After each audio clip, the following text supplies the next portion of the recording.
স্বাভাবিক মৃত্যুর গ্যারান্টি নাই এই দেশে।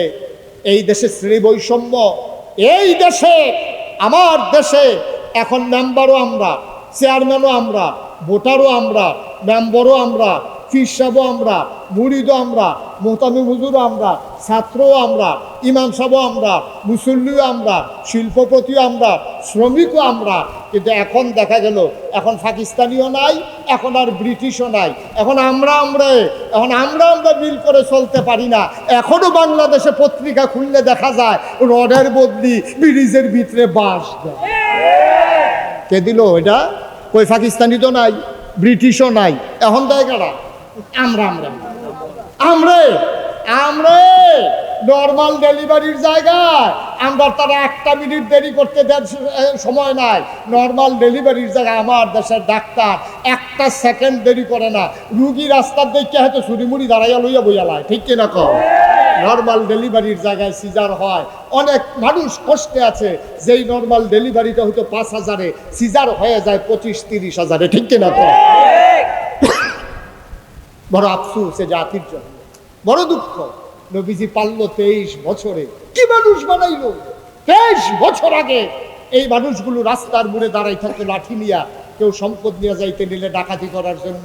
23 বছর পরে এখনো দাঁড়াই থাকে লাঠি নিয়া, কেউ ডাকাতি করে কিনা পাহারা দেওয়ার জন্য।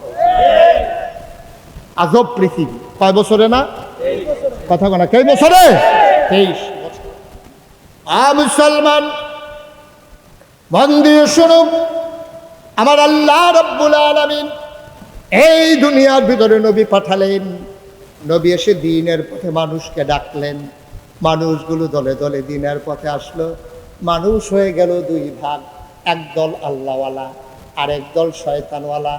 একদল জানে আর একদল জানে না, একদল মানে আর একদল মানে না, একদল জান্নাতি আর একদল জাহান্নামী, একদল ফেরেশতার চাইতে উত্তম আর একদল মানুষ হয়ে গেল জানোয়ারের চাইতে খারাপ, ঠিক কিনা?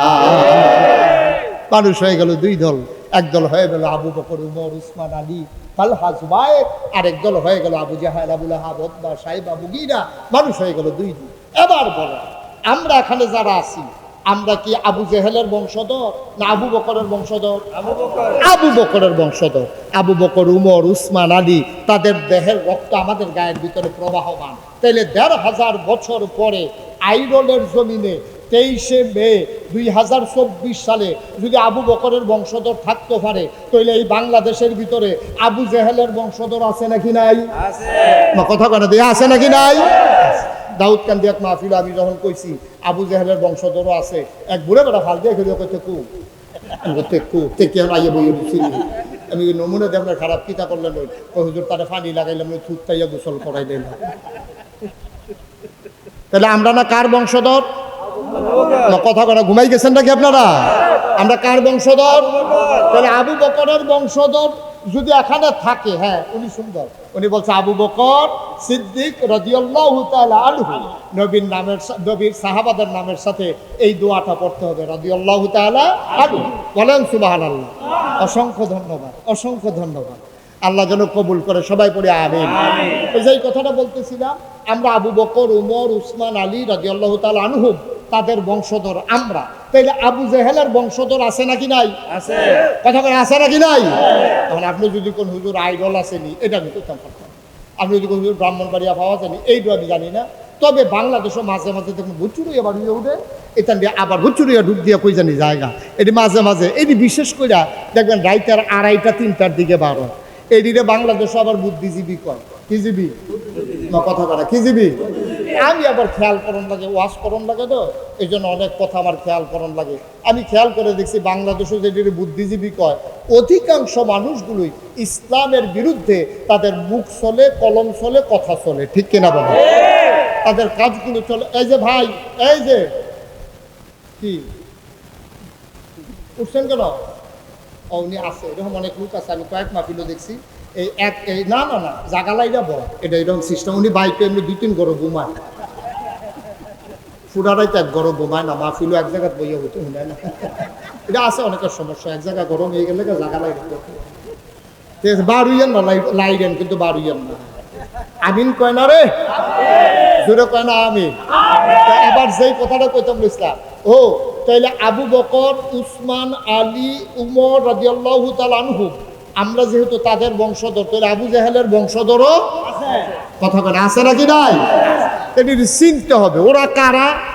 আমি খেয়াল করে দেখছি যে রাইতে 2টা 2:30 টকশুন নামে একদল লোক দেখবেন একেবারে টেলিভিশন গরম করে ফেলায়, কথা বলতে গেলেই ইসলামের বিরুদ্ধে কথা বলে, কথা বলতে গেলেই মসজিদ মাদ্রাসার বিরুদ্ধে কথা বলে। খেয়াল করে দেখেছি ওদের অধিকাংশ মানুষের মাথার ভিতরে চুল নাই, টাক মাথা। আমি অনেক গবেষণা করলাম, বুদ্ধির লোকের চুলের তো শত্রুতা গেলে যে বুদ্ধি থাকলে চুল থাউন যেত না, কারণটা কি? আমি অনেক বইও পড়ছি ফাইদা, পরে নিজে নিজে গবেষণা করে বার করছি, আমার মনে হয় বুদ্ধি গুতাইয়া তার চুল বাড়াই আলগা করে লাইছে। ঠিক কিনা কয়দিন আগে একটা ধরা খাইছে ঢাকা ইউনিভার্সিটিতে। ঢাকা ইউনিভার্সিটির এক প্রফেসর, আপনি চারটিখানি কথা মনে করেন না, ঢাকা ইউনিভার্সিটিতে চান্স পাওয়া, আমি জানি না আইডল গ্রাম থেকে কয়টা ছেলে ঢাকা ইউনিভার্সিটিতে পড়ে, সো টাফ, এটা মারাত্মক বিষয়। ঢাকা ইউনিভার্সিটি প্রাচ্যের অক্সফোর্ড, ঢাকা ইউনিভার্সিটিতে চান্স পাওয়া এটা বিশাল বিষয়। ঢাকা ইউনিভার্সিটি টিচার, প্রফেসর, এটা চারটিখানি কথা মনে করেন না, এটা এমন না যে আপনি অটো চালিন না বেড়ায়, রিক্সা চালাইন না বেড়ায়, এরকম না, এটা ব্যাটারি দিয়াতে রিক্সা চালায় না। সাংঘাতিক বুদ্ধিমান মানুষ, ঠান্ডা মাথায় পরিকল্পিতভাবে একটা কথা বলেছে। মানুষটা কি বলেছে শুনলে আপনি আশ্চর্যান্বিত হয়ে যাবেন।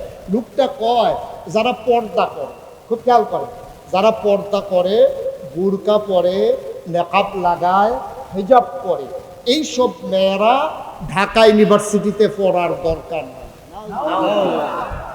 পর্দাশীল মেয়েরা ঢাকা ইউনিভার্সিটিতে পড়ার দরকার নেই। এখন আমার মেয়ে যদি ঢাকা ইউনিভার্সিটিতে চান্স পায়, তাহলে বুরকা পড়ার কারণে আমার মেয়ে ঢাকা ইউনিভার্সিটিতে পড়তে পারবে না, এটাকে আপনারা মানেন? আপনার বোন ঢাকা ইউনিভার্সিটিতে পর্দা করার কারণে পড়তে পারবে না, এটাকে আপনি মানেন? কিন্তু সে তো বলছে শতকরা 92 জন লোক এই দেশে মুসলমান। এই দেশে শতকরা 92 জন লোক মুসলমান। এই দেশে মসজিদ মাদ্রাসার দেশ, এই দেশ বক্তব্যের দেশ, এই দেশে হক্কানি পীর মাশায়েখেরা নেংটির বদলে মানুষকে লুঙ্গি পরা শিখিয়েছে, হরে রামের জায়গায় কলমা পড়তে শিখিয়েছে, শ্রীর জায়গায় মোহাম্মদ লিখতে শিখিয়েছে, টিকির বদলে টুপি পড়তে শিখিয়েছে। যেই দেশে আসার নামাজ পড়ে দুরুদ পড়তে পড়তে মানুষ ঘুমোতে যায়, যেই দেশে ফজরের আজান শুনলে মানুষের ঘুম ভাঙ্গে, শতকরা 92 জন লোক মুসলমানের দেশে, যারা ওই বাংলার বাদশাহের রাজধানীতে শীততাপ নিয়ন্ত্রিত কক্ষে বসে পুলিশ পাহারায় ইসলামের বিরুদ্ধে কথা বলে।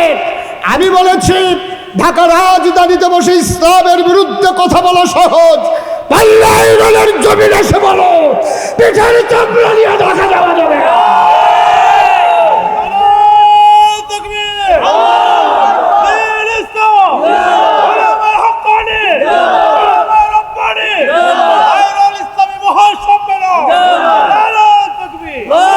সবাই পড়ে না আমিন। মুসলমানের সন্তান বেড়া, তুই যদি মন চায় তোর বউরে তুই উদম করে ছেড়ে দে, পর্দাকে করাইতে মন না চাইলে কোন ছেড়ে দাও, তোমার মেয়েরে তুমি পর্দা না করাইলে না করাও।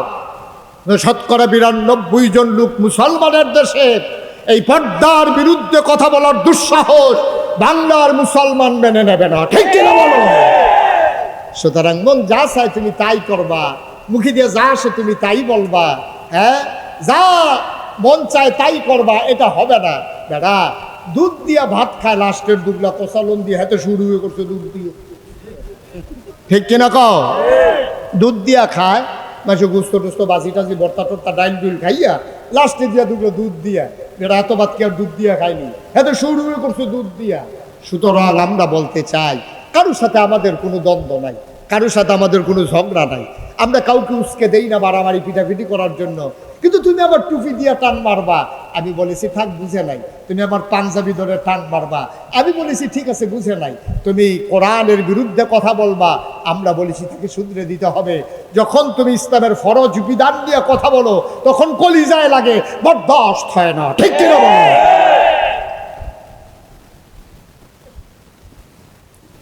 মুসলমান মন দিয়ে শোনো, মানুষ হয়ে গেল দুই ভাগ, একদল হলো শয়তানওয়ালা, আরেক দল হয়ে গেল আল্লাহওয়ালা। আজকে আমরা যারা এখানে আছি, আমরা সবাই আল্লাহওয়ালা দাবি করি অথবা আল্লাহওয়ালা হতে চাই। আজকের আলোচনা আল্লাহওয়ালা মানুষগুলো কেমন, সেখান থেকে দুই একটি কথা শুনবো, নিজের জীবনকে ওইভাবে রাঙাবো, আমিও যেন এন্তেকালের পরে মানুষের স্বীকৃতির মাধ্যমে আল্লাহওয়ালা হিসাবে দুনিয়া থেকে বিদায় হতে পারি, ঠিক কিনা? আবার এন্তেকালের পরে যে শুনবে সেই যেন বলে, হারে একটা ভালো মানুষ বিদায় হয়ে গেল। প্রতিটি মানুষের জীবনে এইটাই হচ্ছে সার্থকতা। আল্লাহ যেন কবুল করে সবাই। বন্ধুরা আমার, ভাইরা আমার, এমন একজন আল্লাহওয়ালা মানুষ যার ব্যাপারে মাগরিবের পরে আমরা কথা শুনছিলাম, শুয়েব আহমদ আশরাফি সাহেব, তিনি কথা বলছিলেন হযরত উমরের ব্যাপারে। আমরা সেখান থেকে আবার শেষ করে বুঝিয়ে দিতে চাই।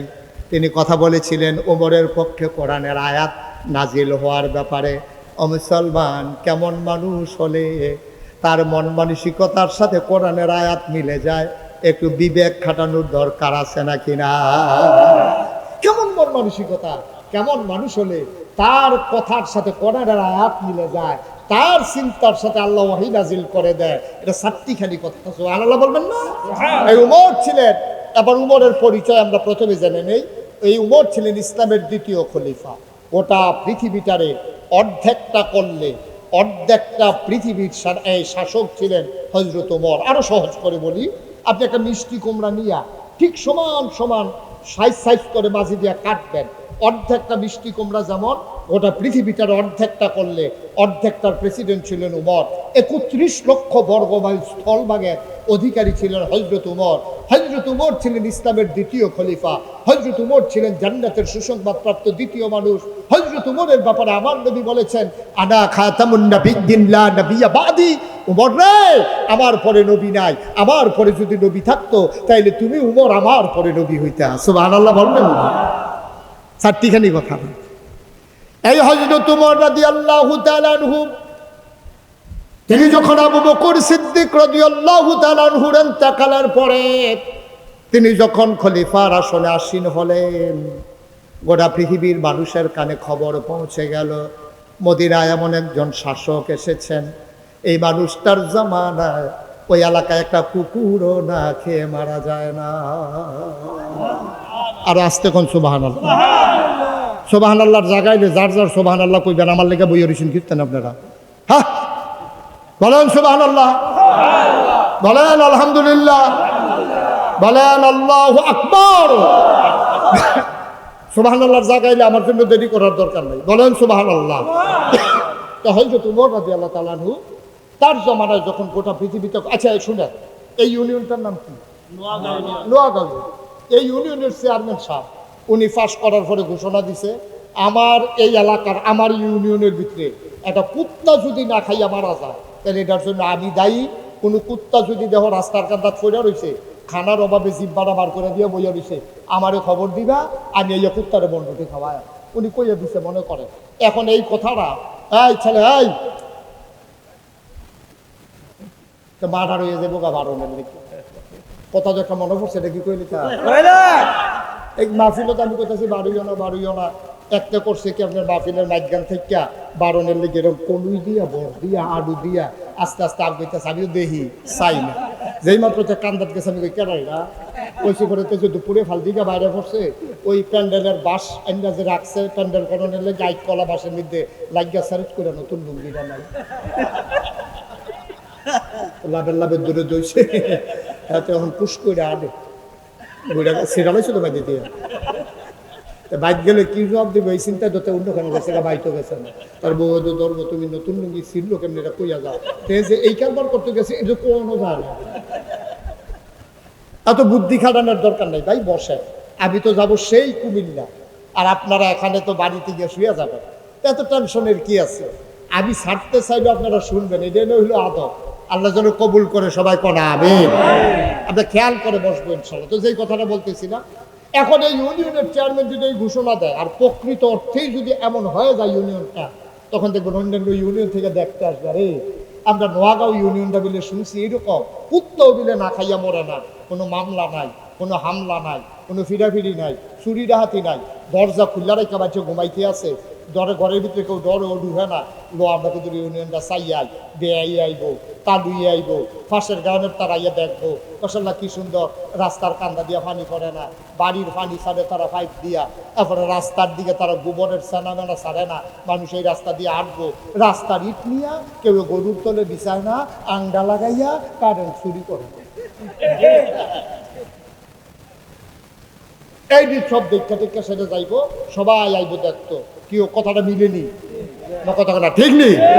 কারণ এই দেশটার ভিতরে এত শান্তি আর শান্তি, এই ইউনিয়নটা দাঁড়া বাংলাদেশে কোনোখানে শান্তি নাই, আর এই জায়গার ভিতরে বিলে এইরকম কারবার ঘুরতে রয়েছে, রাস্তার মুড়ে বিলে ফুল বাগান হয়ে রয়েছে, মানুষ বিলে সুন্দর করে আটতে আছে, কেউ কোনো ঝামেলা নাই, কিচ্ছু নাই, মামলা নাই, হামলা নাই। মাইয়াফানরে ফলাফানে বইয়া বইয়া ব্রিজের উপরে বিলে টিটকারি মস্কারা মারে না, মাইয়াফান যাইতে আছে স্কুলে, ফলাফান আরেক লাইনে যাইতে আছে, এক লাইনে মাইয়াফান চলে, আরেক লাইনে ফলাফান চলে, কেউ কাউরে টিটকারি মস্কারা করে না। প্রত্যেক দিন নামাজের ভিতরে হাজিরা হয়, ইমাম সাহেব হাজিরা রহে মুরব্বীরা, ফলাফানে হাজিরা রহে ফলাফানে, খেলা চলে গ্রামের ভিতরে, যেই মাত্র আসরের আজান দিছে একটা ফলা খপ করে বলগানে দৌড়ালায়, অন্য ফলাফানে জিগায় কিরে বল দর্শক কিরে, নাগাইশের ফিরসা বুঝে কইয়া গেছে আগে নামাজ তারপরে খেলা, ঠিক কিনা? এত সুন্দর গ্রাম দেখলে সবাই চাইতে আইব। পৃথিবীর ভিতরে উমর যখন এত একটা রেকর্ড করে লাইছে, পৃথিবীর বিভিন্ন দেশ থেকে মানুষ এসে আছে চাইতো, এর ভিতরে একবার আইছে। যেমন তেমন দুই চাক্কা দিয়েও তো চালাইয়া যাওন যায়, আপনি রিক্সার দিকে চাইয়া জীবনে ট্রাক্টর লইয়া চিন্তা করতেন না, এটা স্বাভাবিক জিনিস। সুতরাং ওয়াজের ভিতরে বসে আপনি এদিক সেদিক তাকাইলে আপনার মনোযোগ থাকবে না, যতক্ষণ থাকবেন মনোযোগের সাথে শুনবেন ইনশাআল্লাহ। এমন আছে কতক্ষণ আমার পরে আবার কেউ কেউ ওয়াজ করণও লাগতে পারে, কেড়াই করণ লাগবে এখন কখন যেত না, সুতরাং ভালো করে মুখস্থ করেন যেন প্রশ্ন করলে জবাব দেওয়ান যায়।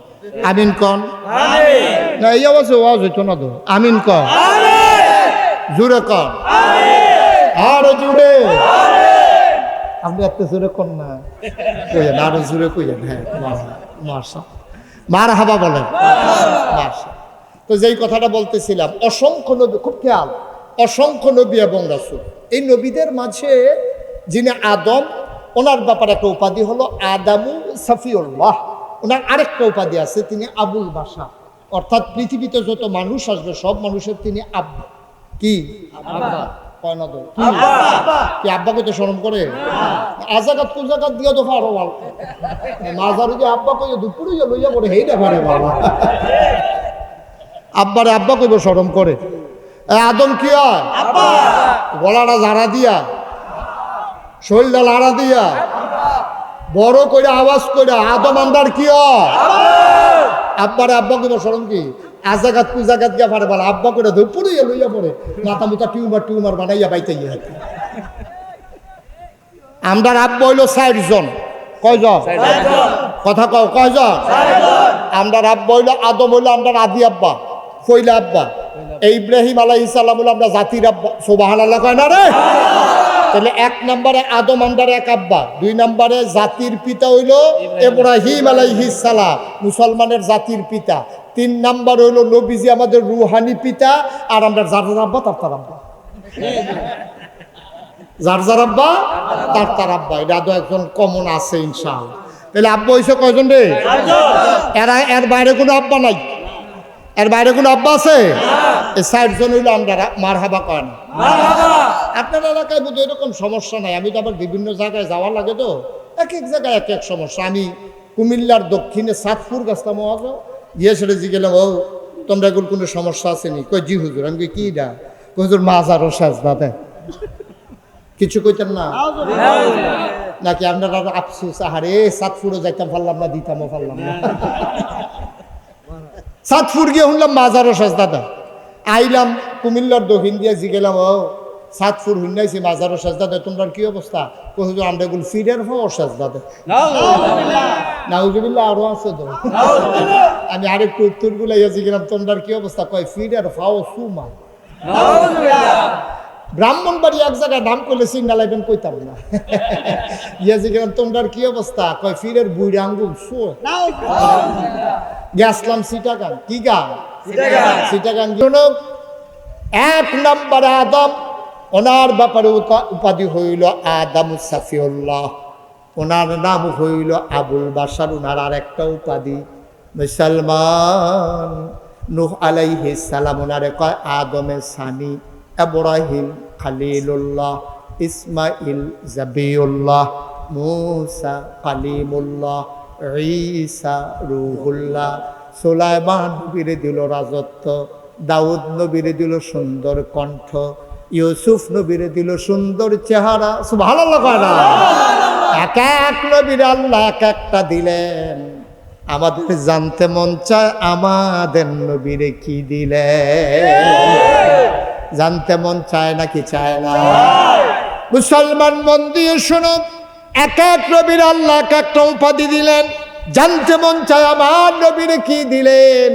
সাহাবিন, তাবিন, তাবে তাবিন, উম্মাহাতুল মুমিনিন, আইম্মে মুজতাহিদিন, আইম্মে শরীয়ত, আইম্মে তরিকত, সালফে সালিহিন, উলামায়ে মুতাকাদ্দিমিন, মুতাআখিরিন, ইমাম সাহেবান, মুফাসসিরিনে কেরাম, মুফতিয়ানে আযম, সমস্ত উলামায়ে কেরাম একমত হয়ে গেল, ইজমা হয়ে গেল।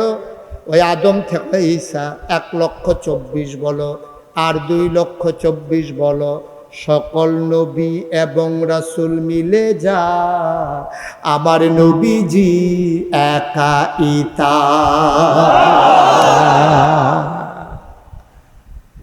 সব নবী এবং রাসূল মিলে যা আমার নবীজি একাইতা।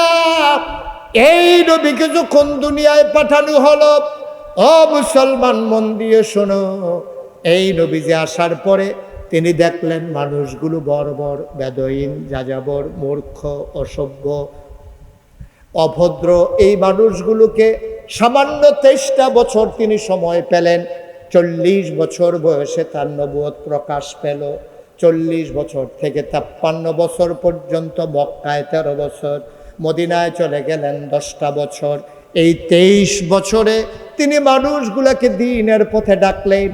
একটা ইউনিভার্সিটি নাই, একটা কামিল মাদ্রাসা নাই, একটা দাওরা হাদিস মাদ্রাসা নাই, একটা প্রাইমারি নাই, প্রি প্রাইমারি নাই, ইন্টারমিডিয়েট কলেজ নাই, বিশ্ববিদ্যালয় কলেজ নাই, ডিগ্রি কলেজ নাই, অবন্ধু হাই স্কুল নাই, নুরানি মাদ্রাসা নাই, নাই বলতে কিছু নাই।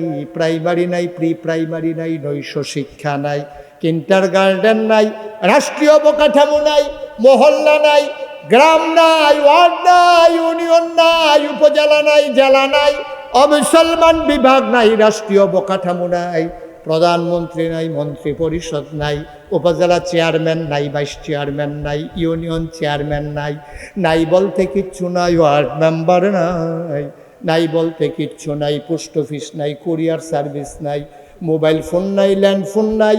মুসলমান যখন কোনো অবকাঠামো ছিল না, সেই সময়ে মাত্র 23টা বছর নবীজি দাওয়াত দিলেন আর তার জীবদ্দশায় মানুষগুলোকে গড়ে তুললেন।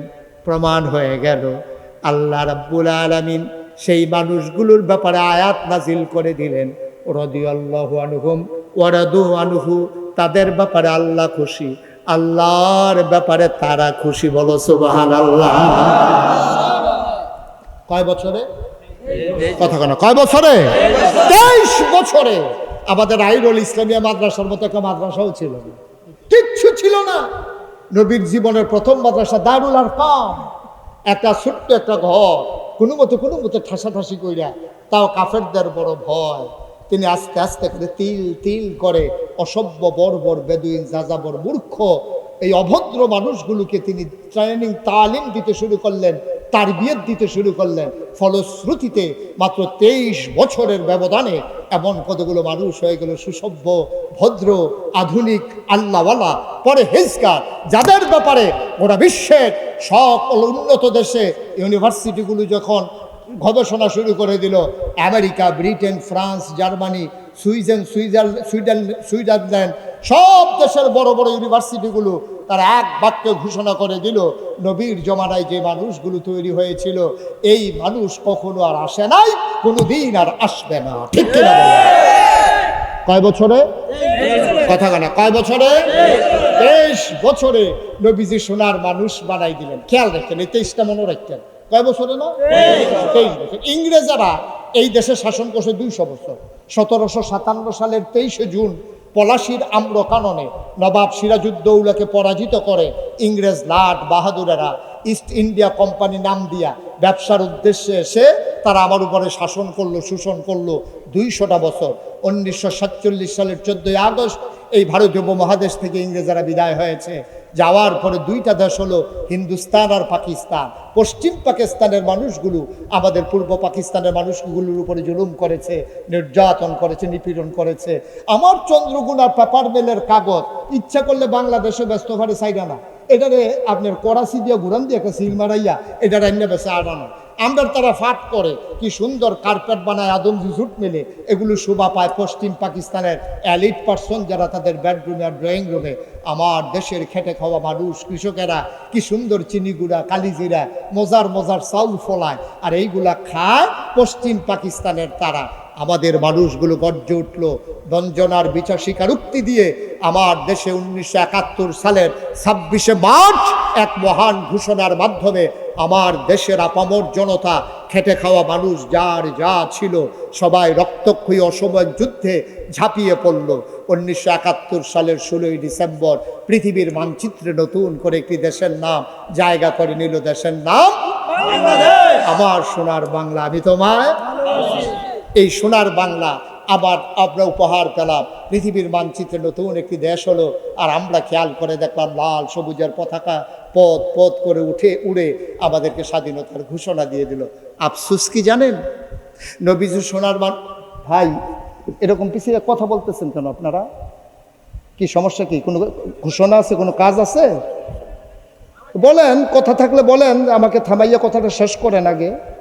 কয়েকবার তো আপনারা কথা বললেন, কি সমস্যা? কি দাঁড়িয়ে রয়েছেন কেন? এখানে কি কাজ? কি এখানে সরেন, এখন থেকে সর।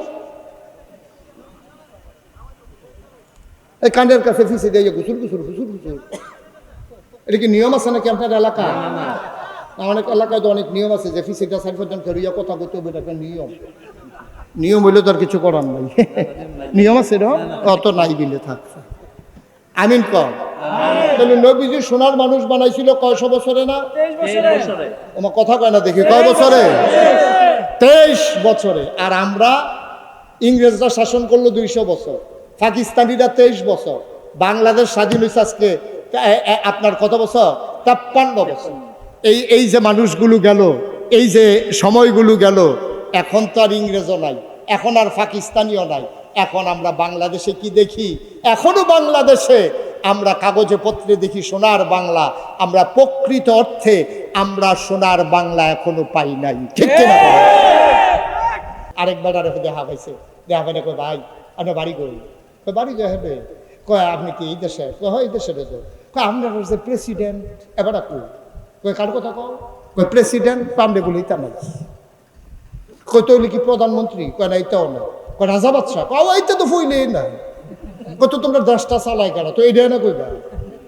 মদিনার মুসলমান ডাক দিয়া কয় আমার দেশে প্রেসিডেন্টও নাই, প্রধানমন্ত্রীও নাই, রাজাও বাদশাহ নাই। আমার দেশটা যে চালায় উনি প্রেসিডেন্টও না, প্রধানমন্ত্রীও না, রাজাও না, বাদশাও না, তিনি হইলেন খলিফাতুল মুসলিমিন, মুসলমানদের খলিফা। তিনি আমাদের খাদেম। তিনি আমাদের কি?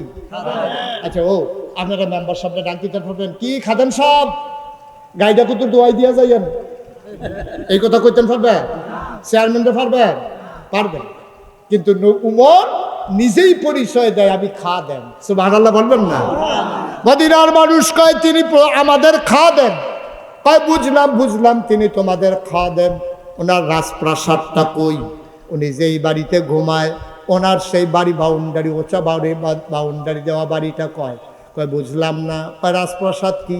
কারে আমাদের ইরানে তোরানে ওখানে বিরাট রাজপ্রাসাদ, ওই বিরাট ওয়াল করা জেলখানার মতো, শত্রুপক্ষ যেন আক্রমণ করতে না পারে এমন বিরাট বাড়িতে আমাদের বাদশাহ ঘুমায়। তোমাদের যিনি খাদেম ওনার বাড়ি কোনটা? রাজপ্রাসাদটা কই? আবার মদিনার মুসলমান আঙ্গুল দিয়া দেখাই দিলেন ওই যে মাটির ওয়াল করা খেজুর পাতার ছাউনি দেওয়া ঘর, এটাই আমাদের উমরের ঘর। মদিনার মুসলমান কয় কি তারিখ? আমি যে গেলাম প্রেসিডেন্ট কো, তারা কয় খাদেম। ও নাইটটা করা দেখাই দেয়, এটা দিলে বিলে বেড়ায় থাকে। আমার কি ফাগল ফাগল লাগতেছে নাকি না বেহতর বেহতর লাগতে আছে? তখন হ্যাঁ বেড়ায় বিদেশি মেহমান কইতেছে, ভাই এই ডে উমরের ঘর। কয় হ। তো কয় বেটা সিকিউরিটি ফোর্স? কই বুঝলাম না। আর স্পেশাল গার্ড? কই বুঝলাম না। হা, আমরা এমপি সব এলাকা তাইলে সামনে দিয়ে পুলিশের গাড়ি পে পু এরকম করে না? তো এইটা তোমরা এরকম আছে না, উমররা পাহারা টাহারা দেয়। আবার মদিনার মুসলমান খেইপা গেছে, কয় বেটা মুখে দিয়ে যাই তাই কয়, এতক্ষণ কিচ্ছু কই নাই। উমরকে পাহারা দেবে এই কলজাওয়ালা বেড়া মদিনায় কে আছে? বরঞ্চ উমর মাঝ রাতে উঠে চাবুক নিয়ে ঘুরে ঘুরে পাহারা দেয়, কে খায় না, কে ঘুমায় না। সুবহানাল্লাহ বলবেন। উমরকে পাহারা দিতে পারে এমন কলিজাওয়ালা মানুষ মদিনায় নাই। আমাদের উমর পাহারা দেয়, কে খায় না, কে ঘুমায় না। কয় বুঝলাম না। কয় শোনো ঘটনা শোনো। আমাদের ওমর কেমন খলিফা তুমি তো জানো না রে ভাই। একদিনের কথা শোনো। মা এশারের নামাজ পড়ে সামান্য একটু ঘুমিয়ে সবাই যখন অঘুর ঘুমে অচেতন, আমাদের খলিফা ওমর তিনি বের হয়ে গেলেন। তিনি একটা চামড়ার চাবুক নিয়ে তিনি বের হয়ে গেলেন অজপাড়া গায়ে নিবৃত পল্লীতে বর্ডার বেল্টে। তিনি সীমান্ত এলাকায় চলে গেলেন। তিনি ঘুরে ঘুরে পাহারা দেয়, কে খায় না, কে ঘুমায় না।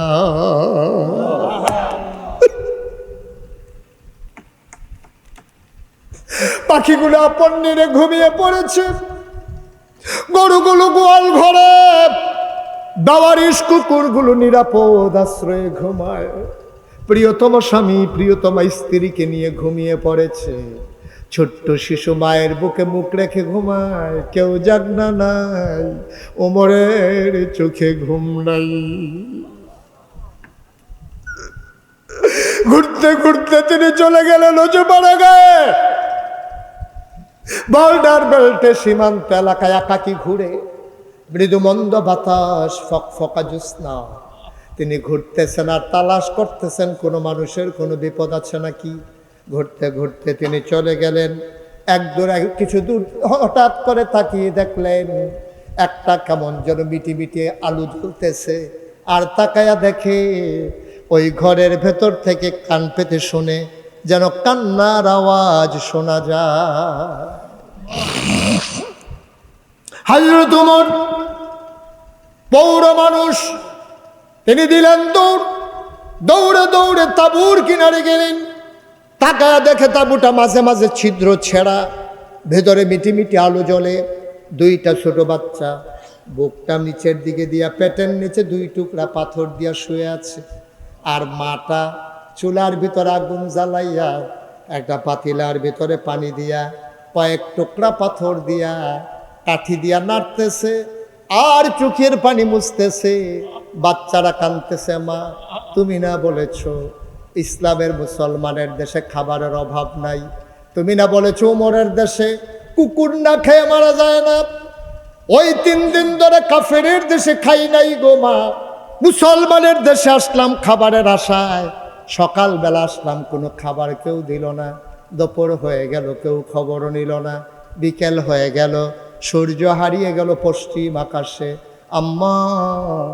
আম্মা গো কেউ আমাদের খবর নিল না।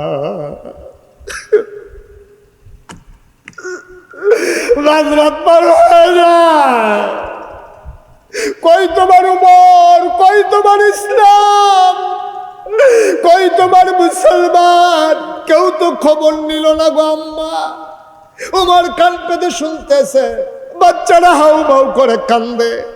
আর মহিলাটা আঁচল দিয়ে চোখের পানি মুছে আর পানির ভিতরে পাথর দিয়া কাঠি দিয়া নাড়তেছে। বাচ্চাদেরকে মিথ্যা সান্ত্বনা দেয়, ও বাবারা ঘুমিয়ে পড়ো, তোমাদের জন্য খাবার রান্না করতেছি। কিছু চিৎকারও করতে পারেন না, মানুষেরা টের পেয়ে যাবে। তিনি হঠাৎ চিন্তায় পড়ে গেলেন, কিয়ামতের ময়দানে আল্লাহ যদি আমার ডাক দেয় আমি কি জবাব দেব? তিনি দিলেন দৌড়ে তিনি মদিনায় যেখানে রাষ্ট্রীয় গোডাউন মাল সামানা যেখানে জমা করা আছে, গোডাউনের দরজায় গিয়ে দাঁড়ালেন। দাঁড়িয়ে তিনি আস্তে করে দারোয়ানকে ডাক দিলেন, দরজায় নক করলেন। দারোয়ান দরজা খুলে দিলেন। হযরত ওমরকে দেখে বললেন, আসসালামু আলাইকুম ইয়া আমিরাল মুমিনিন, ইয়া খলিফাতাল মুসলিমিন। এত রাতে কেন আপনি এসেছেন? ওমর ডাক দেয়া কয়, ভাই তাড়াতাড়ি করো, বস্তার ভিতরে একটু আটা দাও, কিছু সবজি দাও, পাকা খেজুর দাও, বস্তার মুখটা শক্ত করে বেঁধে দাও। বস্তার ভিতরে আটা দেওয়া হলো, খেজুর দেওয়া হলো, সবজি দেওয়া হলো, বস্তার মুখ বেঁধে দেওয়া হলো। দুইজন কর্মচারী পিছনে এসে দাঁড়িয়ে আছে। ইয়া আমিরাল মুমিনিন, দয়া করে আপনি সামনে সামনে চলুন, আমরা বস্তা নিয়ে আসতেছি। ওমর বলে, তোমরা কারা? আমরা রাষ্ট্রের কর্মচারী। তোমাদেরকে কে ডেকেছে? কয়, কেউ ডাকে নাই, আপনার আওয়াজ শুনে ঘুম ভেঙে গেছে, আমরা আপনার পেছনে পেছনে আসতেছি, আপনি সামনে যান। ওমর বলে, না, কেউ লাগবে না, বস্তাটা দুইজন ধরে আমার মাথায় উঠাই দাও।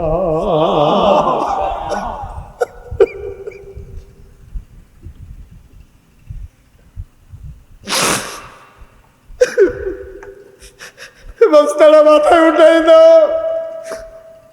কর্মচারীরা আমরা রিজাইন দেবো, চাকরি করব না। আমরা থাকতে আপনি যদি বস্তা মাথায় নেবেন, তাইলে আমাদেরকে কেন রেখেছেন? আমাদেরকে বিদায় করে দেন। ওমর বলে, কেন? আমি বস্তা নিলে সমস্যা কি? দায়িত্ব আমার, বস্তা তাড়াতাড়ি আমার মাথায় দাও। যুবকেরা বলে, কর্মচারীরা বলে, না, আপনি সামনে সামনে যান, আমরা বস্তা নিয়ে আসতেছি। ও আইরনের মুসলমান, মুশতাক ফয়েজী কোনোদিন তোমাদের কাছে আসে নাই, আর কোনোদিন আসবো কিনা জানি না। কোনোদিন যদি মুশতাক ফয়েজী না আসে, মনে রাখবা আমি এসেছিলাম, মনে রাখবা আমি কথা কয়টা বলে গেলাম। মাইনা মাইনা চইল, একদিন তো তুমি মরেই যাবা। তোমারে যেই দিন কাফন পরাইয়া মাটির কবরে দাফন করে দেবে, এমন একটা জিন্দেগি কইরো রে ভাই, সবাই দেখো মাটির কবর, তুমি যেন মাটির কবর মাটি নাই, তুমি যেন দেখো মাটির কবর জান্নাতের টুকরা হয়ে গেছে।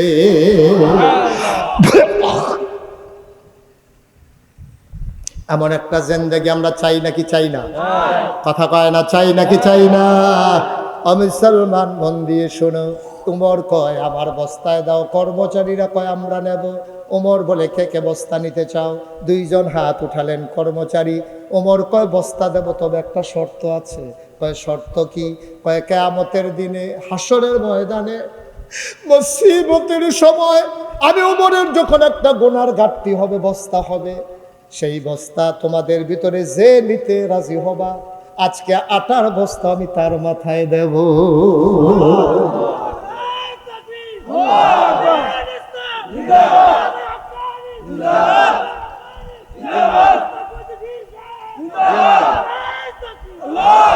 আমি তার মাথায় বস্তা দেব। যে মানুষটা কিয়ামতের ময়দানে আমার গুনার বস্তা নেবা, এখন আর কেউ আগায় না, সবাই পেছনে পড়ে গেছে। উমর কয়, জানতাম, এটা আমি জানতাম, আমার স্ত্রী আমার গুনার ভাগ নেবে না। আইরনের মানুষ, কোন চিন্তায় সংসার করতেছ? নিজের স্ত্রীর জন্য, সন্তানের জন্য তুমি সুদে টাকা খাইয়া টাকা বাড়াই দিয়া যাইতেছ। 5 কানি জমিন তুমি 10 কানি বাড়াই দিয়া যাইতেছ। তুমি নতুন বাড়ি করে দিচ্ছ, বাচ্চারা ওই বাড়িতে ঘুমাবে। তুমি এই বাড়ি বানাইতে গিয়া কতদিন তুমি নামাজ কাজা করেছো, তুমি জুমার নামাজও কাজা করে ফেলেছো। এই ঘর বানাইতে গিয়া তুমি আজকে বলে দেখো রে ভাই, তোমার লাশটা যদি ঘরের বাইরে নেয়, তোমার বিবি বৃষ্টির ভিতরেও তোমার লাশটা আর ঘরে ফিরাবে না, ঠিক কিনা? কি রঙের ঘোড়া দৌড়াইতেছি আমরা।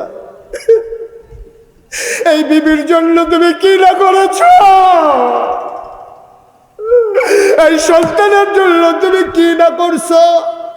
আজকে মাহফিলের পরে বাড়িতে গিয়ে তোমার বিবিরে জিগাইবা, ও বিবি, আমার জীবনে যত গুনাহ তুমি ভাগ নেবা নাকি?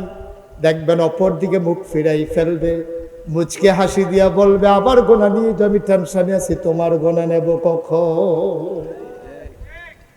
কেন তুমি এই কাজ করছো? তুমি কি না করছো? তুমি, তোমার আব্বা, তোমার আম্মা তোমার কত কষ্ট করে বিদেশ পাঠাইছে। আরে তুমি তো জানো না, তোমার সব হয়ে গেছে, তোমার টিকেটের টাকা নাই, তোমার আব্বা পাগলের মতো দৌড়াইতে আছে, কেউ টাকা দেয় না। তোমার আব্বা পেরেশানি দেখে তোমার আম্মা তোমার আব্বার পেরেশানি দেইখা ওই সন্দুকের নিচ থেকে ওই 40 বছর আগে বাবা দিছিল একটা কানের এই গলার মালা, সেইটারে পেঁচাইয়া তেনা দিয়া রাইখা দিছিল, যেটা আমি বিপদের দিনে কাজে লাগবে। ওই তেনা পেঁচানো সেই স্বর্ণের চেনটা বাইর করে দিয়া কানতেছে। আব্বা দিছিল, বড় আব্বার স্মৃতি।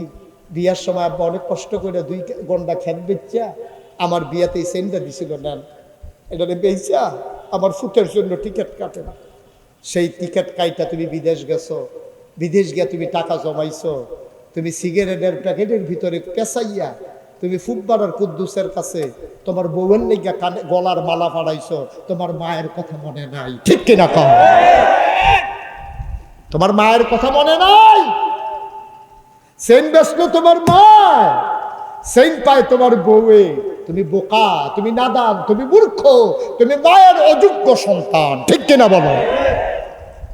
তোমার উচিত ছিল তোমার মায়ের কাছে চেনটা পাঠানো, যে আম্মা তোমার চেনটা আমি ঋণী, আমি একটা চেন কিনতে পারছি আম্মা, এটা তোমারে পাঠাইলাম। তোমার মা এত বোকা না। তোমার মায়ের চেনটা পাইয়া কি করতো জানো? একবার বলতো, বউরে, বউ গো, আমার ফুতে চেন ফাটাইছে, দেখি আমার গলা পরাই দাও, দেখি কেমন দেখা যায়। চেনটা দিয়ে তোমার মা কাঁদতো, তোমার জন্য দোয়া করতো, তারপরে এই চেনটা খুইলা তোমার বউয়ের গলায় পরাই দিত। ঠিক কিনা বলো? তোমার মা বুড়া বেড়ি চেন ফরার লেগে এত পাগল না। তুমি ব্যাকল, তুমি সুন্দর করে মারে দিলে তোমার বউয়ে পাইতো, কিন্তু তুমি বউয়েরে দিয়া মার কই জায়গাটা ভাঙ্গা লাইছো। ঠিক কিনা কও? খুব খেয়াল রাখতে হবে। তোমার গুনার ভাগ তোমার বউ নেবে না, তোমার গুনার ভাগ তোমার ছেলে নেবে না, তোমার মেয়ে নেবে না। ওমর ডাক দেয়া কয়, কথা মনে আছে নাকি? ওমর ডাক দেয়া কয়, গুনার ভাগ যে নেবা তার মাথায় আটার বস্তা দেব, কেউ আর আগায় না।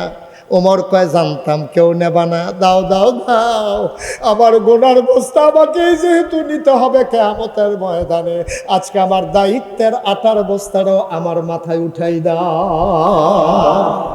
দুইজন ধরে আটার বস্তাটা ওমরের মাথায় উঠাই দিল। ওমর আস্তে করে, বুড়া মানুষ আটার বস্তা নিয়ে মরুভূমির মাঝে হাঁটতেছে। আকাশের চাঁদটা দেখে লজ্জা পাইছে, ব্যাগের আড়ালে লুকাই গেছে। সুবহানাল্লাহ বলবেন না? আকাশের চাঁদটা যেন মনে মনে ডেকে কয়, মাওলা, এটা কি দেখলাম মাওলা? হযরত ওমর অর্ধ পৃথিবীর প্রেসিডেন্ট, জান্নাতের সুসংবাদ প্রাপ্ত দ্বিতীয় মানুষ, ওয়া বাই আমিরুল মুমিনিন, খলিফাতুল মুসলিমিন। এই ওমর কেন আজকে মাথার ভিতরে আটার বস্তা নিয়ে দৌড়ায়? ফেরেশতারা চিৎকার করে কান্দে, মাওলা, এই মানুষ নি তুমি বানাইছিলা মাওলা, এটা কেমন মানুষ গো মাওলা? ওমর দৌড়ায় দৌড়ায় দৌড়ায়, দৌড়তে দৌড়তে ঘামতে ঘামতে তিনি ওই মরু প্রান্তরে বর্ডার বেল্টে সীমান্ত এলাকায় ওই ছেঁড়া তাঁবুর সামনে গিয়ে দাঁড়ালেন। সালাম দিলেন, আসসালামু আলাইকুম। ভেতর থেকে মহিলা কয়, ওয়ালাইকুম আসসালাম। ওমর ডাক দেয়া কয়, মা, ও মা, দরজা খুলে দাও গো মা। তাকায়া দেখো কে তোমার দরজায় দাঁড়িয়ে আছে।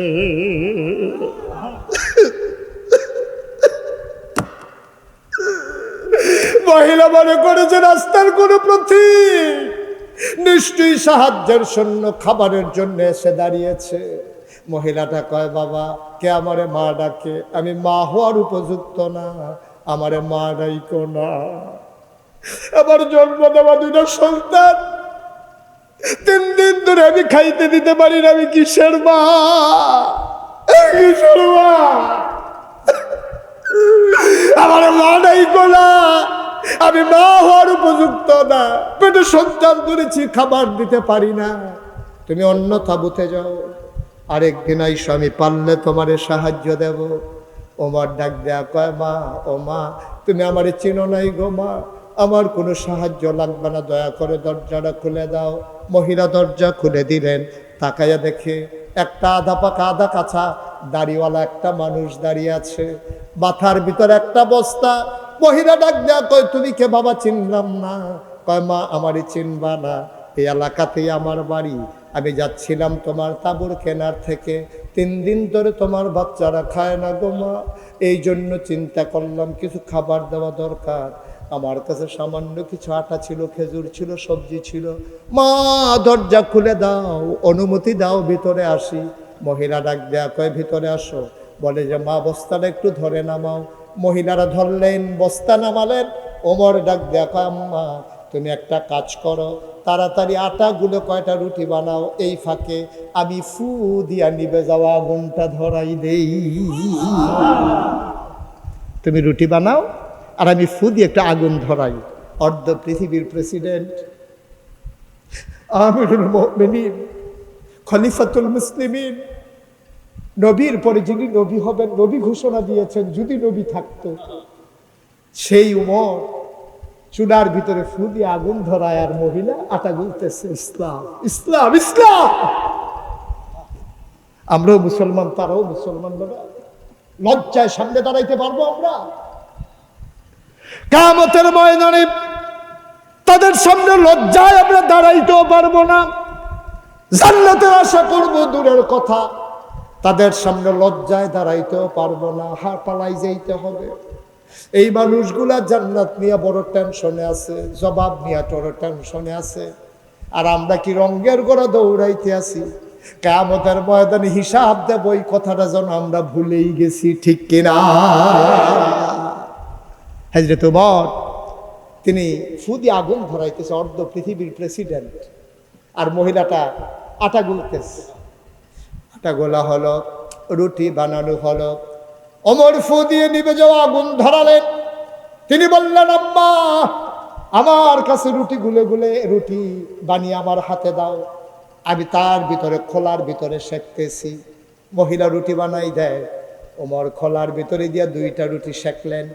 আবার ওমর ডাক দেখো আম্মা, আম্মা গো আমার ভাইয়ারা খায় নাই গো আম্মা, 3 দিন হয় ভাইয়ারা খায় নাই, কানতে কানতে দুর্বল শরীরটা নিয়ে ঘুমাই গেছে, তুমি যদি অনুমতি দাও আমি ডেকে উঠাই গো আম্মা। মহিলা ডাক দিয়া বলে বাবা উঠাও। আবার ওমর দুইটা ছেলেকে ডাকলেন, ভাই উঠো। বাচ্চাগুলো উঠলো। ওমর রুটি ছিঁড়ে টুকরা করে খেজুরের বিচিটা ফেলে ভেতরে খেজুর দিয়া বাচ্চাদের মুখের কাছে একটা লোকমা নেয়। ওমর কয় খোদার কসম, আমি জীবনে অনেক ক্ষুধার্ত মানুষ দেখেছি, খাবার নিয়ে কারাকারি করতে দেখেছি, আমি এমন কারাকারি কাউকে করতে দেখি না। আমি লোকমা নেই একটা, মুখ চলে আসে দুইটা। আমি একটা লোকমা নেই, দুইটা মুখ চলে আসে আমার কাছে। আমি একটা মুখ ধাক্কা দিই, আরেক মুখে লুকমা দেই, আবার এই মুখ ধাক্কা দিয়ে ওই মুখে লুকমা দেই। বাচ্চাগুলা খাবার খেলো, পেট ভরে গেল, পানি খেলো, ওরা আবার শুয়ে পড়লো। আমি বললাম মা, মা গো আর বাচ্চারা কানবে না, এবার আমি তোমার রুটি দেই তুমি খাও। মহিলাটা কয় না বাবা আমার রুটি লাগবে না। পরের দিন সকালবেলা বাচ্চাগুলো আবার কানবে, আমি রুটি দেবো কোত্থেকে, আমি খাইতে পারবো না। ওমর বলে মা একটা রুটি তুমি খাও। মহিলা গলায় নিলেন, চিবুলেন, ঢুক গিলতে পারেন না, গাল বেয়ে বেয়ে টপ টপ করে পানি পড়ে। মহিলা বারবার উমরের দিকে তাকায়, তাকায়া দেখে বুড়া মানুষটার চোখ বেয়ে বেয়ে দাড়ি বেয়ে বেয়ে পানি পড়ে, পাঞ্জাবির সামনের অংশ ভিজে গেছে।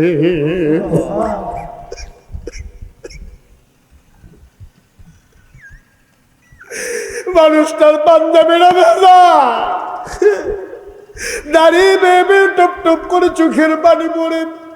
মহিলাটা ডাক দিয়ে কয় বাবা তোমার নাম কি আমি জানি না, তোমার আমি চিনিও না, তোমার মতো মানুষ থাকতে ওমরের মতো মানুষ আবার খলিফা হয় কেমনে? মদিনার মানুষগুলোকে তোমাকে দেখে নাই, ওমরের মতো এত শক্ত মন, সকালবেলা ঢুকলাম এই পর্যন্ত খবর নিল না, ওমর কেমনে খলিফা হয়? তোমারে কি মানুষ চিনে না বাবা? তুমি হইলা খলিফা হওয়ার উপযুক্ত, ওমর তো আসে নাই, তুমি তো ঠিক ঠিক এসেছো। তোমার মতো মানুষ থাকতে ওমর কেমনে খলিফা হইল? আমি সকালবেলা ঘুরে ঘুরে মদিনার মানুষকে বলবো ওমর খলিফা থাকার কোনো উপযুক্ততা নাই, তারে নামাইয়া তোমারে যেন খলিফা মানাই দেয়। আমি সবাইকে সকালবেলা ঘুরে ঘুরে বলবো। ওমরের গাল বেয়ে বেয়ে পানি পড়ে, ডাক দেয়া কয় মা এখন কথা থাক, তুমি একটা রুটি খাও। মহিলা রুটি খায় আর গাল বেয়ে বেয়ে পানি পড়ে। ওমর চলে আসলেন, আসার আগে বললেন মা তুমি একটা কাজ করে সকালবেলা উমরের দরবারে আইসো, মসজিদে নববীতে উমর সেখানে বসে। মা গো আমার সাথে উমরের বড় খাতির গো আম্মা, উমরের সাথে আমার বড় খাতির, আমি যা বলি উমর তাই করে, আমার কথা উমর ফালায় না। তুমি সকালবেলা আইসো, আমি উমরকে বলে তোমার মাসিক রেশনের ব্যবস্থা করে দেব। তুমি আইসো, সেখানে তোমার জন্য মাসিক রেশন দিয়ে দেব। আমি উমরকে বললে উমর ফালাবে না। উমর আস্তে করে হাঁটতে হাঁটতে বাসায় চলে আসলেন, তাহাজ্জুদ পড়লেন, ফজরের নামাজ পড়লেন। উস্কু খুস্কু তার চুলগুলো, দাড়িগুলো তার এলোমেলো, চোখগুলো তার লাল। মানুষগুলো জিজ্ঞেস করে, ইয়া আমিরাল মুমিনিন, আপনি কি কোনো সমস্যায় আছেন? উমর বলে, না, রাতে ভালো ঘুম হয় নাই, এই জন্য মনে হয় চোখ লাল হয়ে আছে। ওমর বসে বসে সবার সাথে পরামর্শ করতেছেন। মহিলাটা দুইটা বাচ্চার হাত ধরে মসজিদে নববীর দরজায় গিয়ে দাঁড়ালেন।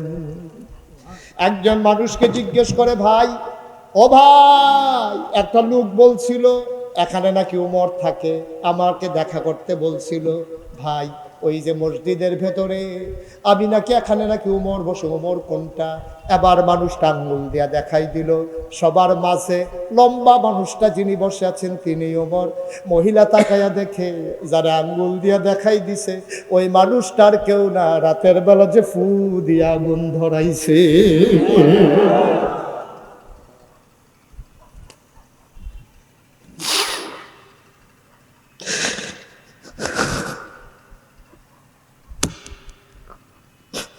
মহিলারা ভয় পেয়ে গেলেন। তিনি মনে করলেন এই মানুষটা নিশ্চয়ই আমাকে ছাড়বে না। আমি শুনে শুনে তারা গালিগালাজ করছি, আমি তার কত সত্য কথা বলছি, এই মানুষটা আমারে ছাড়বে না রে। মহিলাটা দুইটা বাচ্চারে ধরে দিলেন। পিটাইতে মন চাইলে পিটাও, গালি দিতে মন চাইলে গালি দাও, কিন্তু কিয়ামতের ময়দানে উজবরকে আসামি বানাইও না। আমার বড় ভয় লাগে গো আম্মা, কিয়ামতের ময়দানে না জানি আমি আসামি হয়ে যাই। ও আইরনের মুসলমান, মুশতাক ফয়েজি কোনোদিন তোমাদের কেমন করে ডাকে নাই রে ভাই। কি রঙের ঘোড়া দৌড়াইতেছ, মুসলমান কারে কই চিনে রাখো। তুমি যদি আবার আমাকে বলো হুজুর আমি তো উমরের পথ অর্ধ পৃথিবীর প্রেসিডেন্ট হব না, আমার তো এই দায়িত্ব পালন করা লাগবে না।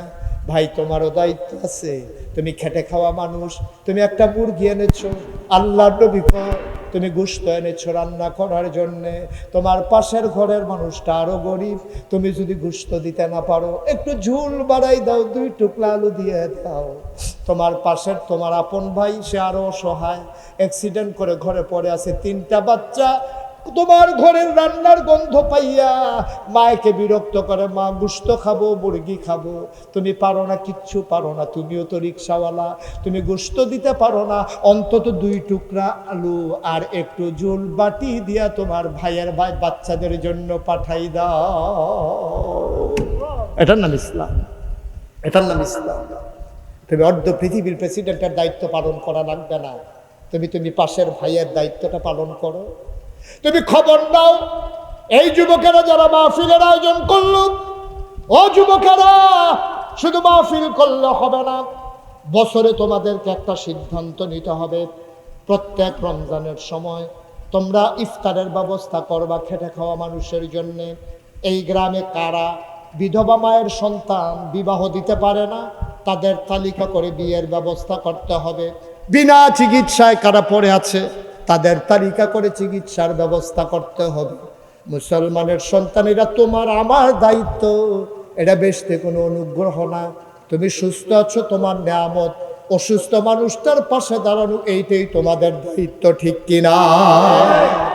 আমার যুবকেরা, আমি জানি, আমি শুনেছি যে তারা রমজানে তারা চেষ্টা করে অসহায় মানুষদের কাছে এই ইফতার সেহরি সামগ্রী পৌঁছে দেওয়ার জন্যে। আর পাশে আমি জুড়িয়ে দিলাম বিধবা মায়ের যে কন্যার বিয়ে হয় না, বিয়ের উপযুক্ত, তাদের তালিকা করে বিয়ের ব্যবস্থা করতে হবে। যেই ছেলেটা লেখাপড়া করতে পারে না তাকে একটা পাঞ্জাবি কিনে দিতে হবে, একটা টুপি কিনে দিতে হবে। মাদ্রাসার মুহতামিম হুজুর এখানে আছেন, একটা ছেলে এই গ্রামের বিনা কি করে নিরক্ষর থাকবে না, মূর্খ থাকবে না। এই তোমরা যুবকেরা তাদেরকে তালিকা করে বই পুস্তক কিনে দিয়ে, পায়জামা পাঞ্জাবি টুপি বানিয়ে দিয়ে তাদেরকে মক্তবে যাওয়া এনশিওর করতে হবে। মক্তবের শিক্ষকের দায়িত্ব উনি পালন করবে। এই রকম ছাত্র নিতে পারলে টাকা লাগবে না ইনশাআল্লাহ। হুজুর রাজি আছেন তো নাকি? ইনশাআল্লাহ টাকা লাগবে না। তাইলে আমার ছেলেরা, ছোট্ট ছেলেরা শিক্ষা পাবে। আমার বোনেরা যাদের বিয়ে হয় না, বিয়ের ব্যবস্থা করতে হবে। আমার অসহায় বাবারা, মায়েরা যাদের চিকিৎসা হয় না, তাদের চিকিৎসা করতে হবে। তাহলে আমরাও এক একজন উমরের মতো ভূমিকা নিয়ে আমরাও কিয়ামতের ময়দানে দাঁড়াতে পারবো ইনশাআল্লাহ। ঠিক কিনা বলো? পারবো না এটা? আমরা পারবো না? আমার ছেলে 5 জন, 5টা ছেলে বিদেশ থাকে, 2 বছর পরে পরে ছুটিতে আসে। 5 জন ছেলে 2 বছর পরে 5টা কম্বল আনে, 10 বছরে 10টা কম্বল হয়। আপনি স্বামী স্ত্রী বাড়িতে আছেন, আপনারা 2 জন মিলে গায়ে দেন একটা, আর 9টা কম্বল স্টিলের আলমারির উপরে রাইখা চাইয়া চাইয়া হাসে না। গায়ে দিয়া মরতাম ফারতাম না, এর আগে বুতে মরে যে কেন সেটার নমুনা খারাপ। তুমি 9 পাঞ্জাবি 9 কম্বল গাও দিয়া মরণের নিয়ত করো। তুমি এই নিয়ত না কইরা তুমি হেই চিন্তা করো, আমার 10টা কম্বল, একটা আমি গাও দিতে আসি, মেহমানের লেগে একটা তোলা রাখা বাহি 8টা কম্বল লইয়া তুমি আস্তে করে তোমার বউয়ের লইয়া রাত্রেবেলা বাড়ি যাও। যে বিডির ফুট নাই, যে বিডির খেতা নাই, যে বিডির কম্বল নাই, আস্তে করে দরজার কাছে গিয়ে তোমার বউয়ের দিয়ে ডাক দেওয়াও। ডাক দিয়ে হেবিডি যখন দরজা খুলবো, তুমি আস্তে করে পরিচয় না দিয়া কম্বলটা ঢিল মেয়েটা দিয়ে সেটা কইও, গো আমার ফুতাইতে বিদেশ থাকে, তোমার কম্বলটা দিয়ে গেলাম, গাও দিয়া দোয়া করো, জান্নাত বিচারটা মক্কা যাওয়ান লাগতো না, জান্নাত তোমার ঘরের দরজায়। ঠিক কিনা বলো? জান্নাত তোমার ঘরের দরজায়। তুমি বছরে বছরে সৌদি আরব যাও জান্নাত বিচারতা। হজরা সদ সুমা দিয়া কই যাইতেছে, আল্লাহ 2 বছর লাগে যে গোনা করছি মাপ চাইয়া যাইতে আছি, গোনা করে আবার আইতে আসছি। বাকসার এমনি সিহন জিংলা দিয়ে উদম করে কোনো হঠাৎ করে খিসন যাইতো তাদের অসভ্য। এবার জান্নাত বিচারে মক্কা শরীফ গিয়া আর লগের ঘরের বেরিয়ে কম্বল ছাড়া থরথরাইয়া কাফে, তুই বেটা 10 কম্বলের ফেঁচাই আছে আইসাস বউলে লইয়া ফ্যানওয়ালা ফুহের সুবাদ দিয়ে ধরে বুটবুটি ছোটান যাইতো তাদের। কথা মনে থাকবে ইনশাআল্লাহ। আল্লাহ যেন কবুল করে, সবাই পরে আমিন। আমার যা আছে আমি সামান্য আছে, এই সামান্য নিয়া আমি দুঃখী মানুষের পাশে দাঁড়াবো, এটার নাম হচ্ছে ইসলাম। এটার নাম হচ্ছে ইসলাম। খালি আমি আমি আমি না, আমিটা ছাড়া কিচ্ছু বুঝছে না। আমি তো তুমি যাইতে হতে রাজি না, আর আমরা কইব তো পরের কথা। আমি তুমি আমরা, এটার নাম হলো ইসলাম। আমিও তুমিও আমরা সবাই। ঠিক কিনা বলো? তুমি আঙ্গুল ফুললে কলা গাছ হইয়া যাইবা না। তুমি পয়সাওয়ালা মানুষ হইছো দুনিয়ায়। রমজানের সময় মাইকিং করে, এবার আইয়া দিব জাকাতের কাপড় দিব, লাইন ধরে নকলে লাইন ধরেন, মা ডন্ডার লাইন ধরে, তোর জাকাতের গুষ্টি মারিয়া নিয়ে অসভ্য। জাকাত দিতে গিয়ে ফোনটা বুঝতাম সরাইয়া মাইরা লাইছে। ঠিক কিনা কও? এই যারা জাকাত নিতে আইছে দুনিয়ার মানুষ, তে দেয় না, ওই সাংবাদিকরা দেখাইব বেশি মানুষ হইছে, বেশি মানুষ দিয়ে হানার লেগা তে দুনিয়ার মানুষের লাইন ধরাইছে।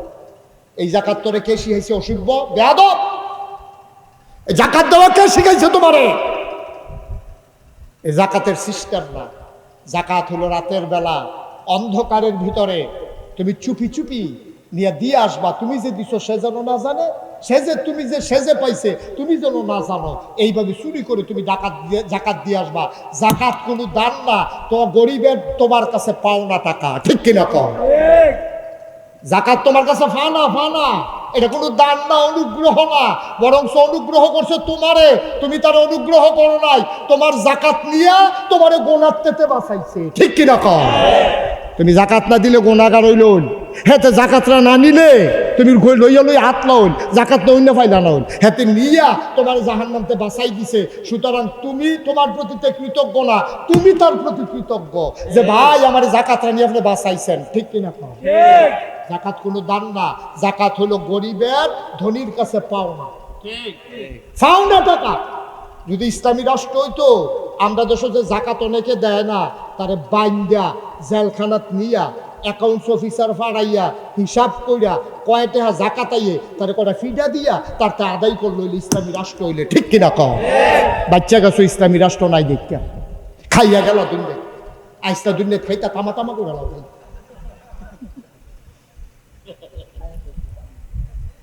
বেড়া কিটা খাইতে পারবা তুমি? তোমার আমি চ্যালেঞ্জ দিলাম, তুমি কয় টাকা খাইতে পারবো আমার সাথে বসো, আমি টাকা দেবো, তুমি দেখি কতক্ষণ খাইতে পারো।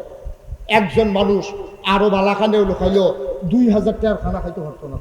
অকলে যদি তুমি যদি কুরমা দিয়া খায়াম, গলদা চিংড়ি দিয়া খায়াম, তুমি যদি কেসকি মাছ দিয়া খায়াম, হুটকির ভর্তা দিয়া, তুমি যা মনটা ধরে কইবা দেখি কয়টা আর খাইতে পারো। আরে আমার মতো বেড়া এত কইতা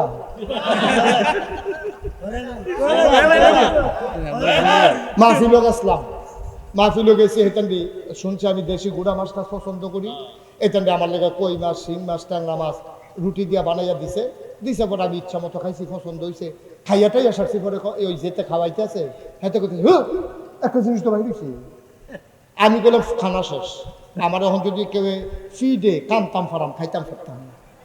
হাতে হুজুর একটা জিনিস বাইরে আমি কি তাই না হুজুর, আপনার যে ডায়াবেটিস যেটা আমি শুনছি এলাকা ঢাকাতে আপনার লেগে ওয়ার্ডার দিয়া মিষ্টি বানিয়ে আনছি 1400 টাকা কেজি। 500 টাকা কেজি না কথা কোনো 500 টাকা কেজি, 1400 টাকা কেজি আপনার লেগে মিষ্টি বানাই আনছি। আমি কি মিষ্টি চাই আনছে পরে আমি কতক্ষণ চাইয়া রয়েছি, খাইতাম পারছি না, চাইয়া থেকে খাইতাম পারছি না। হুজুর একটা মিষ্টি খান ওই তো পরে এটা কইছি যে একটা কাম করো, যেহেতু আশা করে আনছো মিষ্টি দিয়ে আমার পছন্দ হয়েছে, ওয়াশটা কইরাই ঠেকনার লগে কিছু জায়গা খাই দিলে যাইতে নি 2টা খাইয়া যেতাম। পরে আওয়ানোর সময় 2টা খাইয়া কয়টা লইয়া এরপরে আইয়া পড়ছি। ভাই এর দূরে দো খানাটা, এর দূরে দো ফারলাম না তো 2টা রুটি গুঁড়া মাছ দিয়ে খাওয়ানোর পরে 1400 টাকা কেজি মিষ্টিটা, একটা মিষ্টি ফারলাম না তো খাইতাম, সাইয়া থেকে কাঁদতাম পারছি, খাইতাম পারছি। লাভ হয়েছে কি? এর দূরে দো। এইটার লেগে বুঝি এত টান করণ লাগে, এইটার লেগে বুঝি সুদেটে হেলাও লাগে, আর এইটার লেগে বুঝি তুই ঘুষ খাওয়ান লাগে, এইটার লেগে বুঝি তুই কন্ট্রাক্টারি করতে গিয়ে রডের মধ্যে বাস দাম লাগে, তুমি সেইটার লেগে তুমি সেটা খাওয়ানোর লেগে না দা। আরে খানার লেগে আমি সেইটা করে রে। আমাদের স্বভাবগুলো হয়ে গেছে কুকুরের স্বভাব, মানে কষ্ট নিয়ে না করে উচিত কথা কইয়া যাই গে আর হল লাই না নাই স্যারাবার লাগাই দিয়ে যাই হল। আগামীকালকে সকালবেলা 3টা গুস্তের টুকরা লই দেব। কয়টা কথা কেন দাও? কয়টা রে? 3টা গুস্তের টুকরা লইয়া একটা কুত্তা, আপনি ফালা কুত্তা হোক রাস্তার কুত্তা হোক, অন্য কুত্তা দৌড়াইয়া ফিরটা একটা কুত্তার কাছে 3টা গুস্তের টুকরা এটা দিয়ে হালাই দেখবেন কুত্তাটা একটা গুস্তের টুকরা খাইতে আছে, আরেকটারে ফাড়া দিয়া ধরে রাখছে, আরেকটা ফেলে আমরা চাইয়া রাখছে।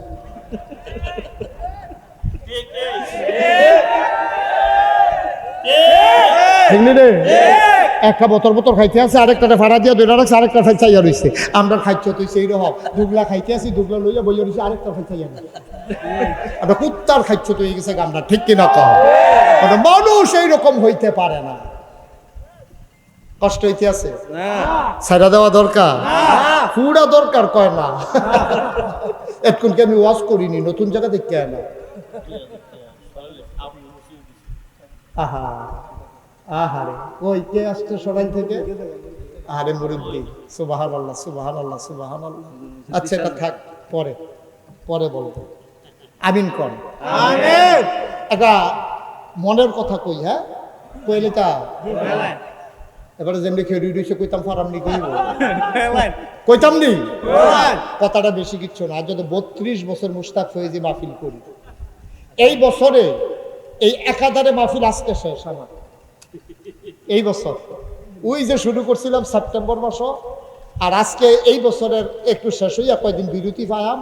কুরবান ঈদের পরে থেকে আবার লাগাতার প্রোগ্রাম, এরপর ইনশাল্লাহ দেশের বাইরে যাব, কুরবান ঈদের পরই যাব। এর আগে কতগুলো প্রোগ্রাম বাংলাদেশে আমার আছে। তো মসজিদে কিছু প্রোগ্রাম একবারে যে খালি তা না, মসজিদ উদ্বোধন, হাফিজি মাদ্রাসার ছাত্ররা ভাঙলি, তারপরে গিয়ে উড়ানো, মসজিদের ভিতরে খানকা থেকে তো রয়েছে, কেড়ে যে ওয়াজ করি আমি আল্লাহ যাবে। যাই হোক, যেই কথাটা 32 বছর হয়েছে ওয়াজ করি, ওয়াজ করতে করতে আমার একটা অভিজ্ঞতা হয়েছে। আজকে আইডলের মাহফিলে কদম দিয়া আমার মন সাক্ষী দিয়েছে আপনাদের মাহফিল আল্লাহ কবুল করে নিয়েছে। আমার মনের সাক্ষী, আপনাদের মাহফিল আল্লাহ কবুল করছেন। যদি কবুল না করতো বৃষ্টিও তো দিতে পারতো না, বর্ষার মৌসুমী, কিন্তু আল্লাহ সুযোগ করে দিয়েছে। আমি মন থেকে বিশ্বাস করি এবং আমার অনুভূতি যে আল্লাহ কবুল করে নিয়েছে। এবার একটা কথা বলি, এই কবুল হওয়া মাহফিলটাতে এখন আমরা যারা আছি, আমাদের আব্বা আম্মা এই কবরে যারা ঘুমিয়ে আছে, মাহফিল কারে আপনারা কিন্তু বুঝেন না। আপনারা বুঝছেন মাহফিল মানে কি বুঝছে? আপনারা বুঝছেন মাহফিল মানে হলো মাইক, মাহফিল মানে হলো প্যান্ডেল, মাহফিল মানে হলো হুজুরে আইব, আমরা বইয়া থাকা ওয়াজ করবো, এটার নাম মাহফিল। এটার নাম প্রকৃত অর্থে মাহফিল না। মাহফিল কি এটা টের পাইছে এই আইডলের যারা কবরও তারা। এই এই যে ভাই লেগে তো কইছিলাম যে সাইডা দিতাম নাকি, না না কেউ উঠে খেয়াল রাখবা, যাতার লোক উঠাই লইবা। আর অকল বলা ফেসবুক লাগে জিজ্ঞাসা কার মার হাবা কয় না রে।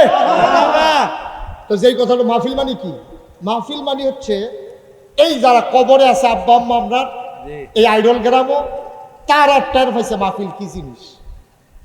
তার একজনও কবরও নাই, সব রুহানি হালাতে মাহফিলের সারিগুল দিয়ে দাঁড়াই দিচ্ছে, আর দাঁড়াই দিচ্ছে ফেরেস্তায় আর তারা। তো তুমিও দেখো না, আমিও দেখি না, দেহে ফেরেস্তা। তো ফেরেস্তা কয় কি যাবো এই গরমের ভিতরে তোমার এখনো কি কাও এখনো কি করো, কবরও তো ছুটা নিতেছে। কবরতে আইসে, কয় কে রে আইস, কয় নাগাইশের ফিরসা বুঝুর যে আইবো আমরা হেন, আমার ফুতে মাহফিল গেছে ওই যে বাসার লোকে বইয়া রয়েছে তে আমার তে ছুটাতে।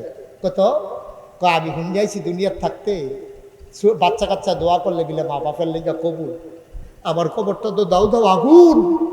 আমি এর লেগে আমার ফুতের দোয়া নিতাম আইছি, দোয়া লইয়া গিয়া দেখতাম চাই আমার কবর জান্নাত হয়েছে কিনা। সুবহানাল্লাহ বলবেন।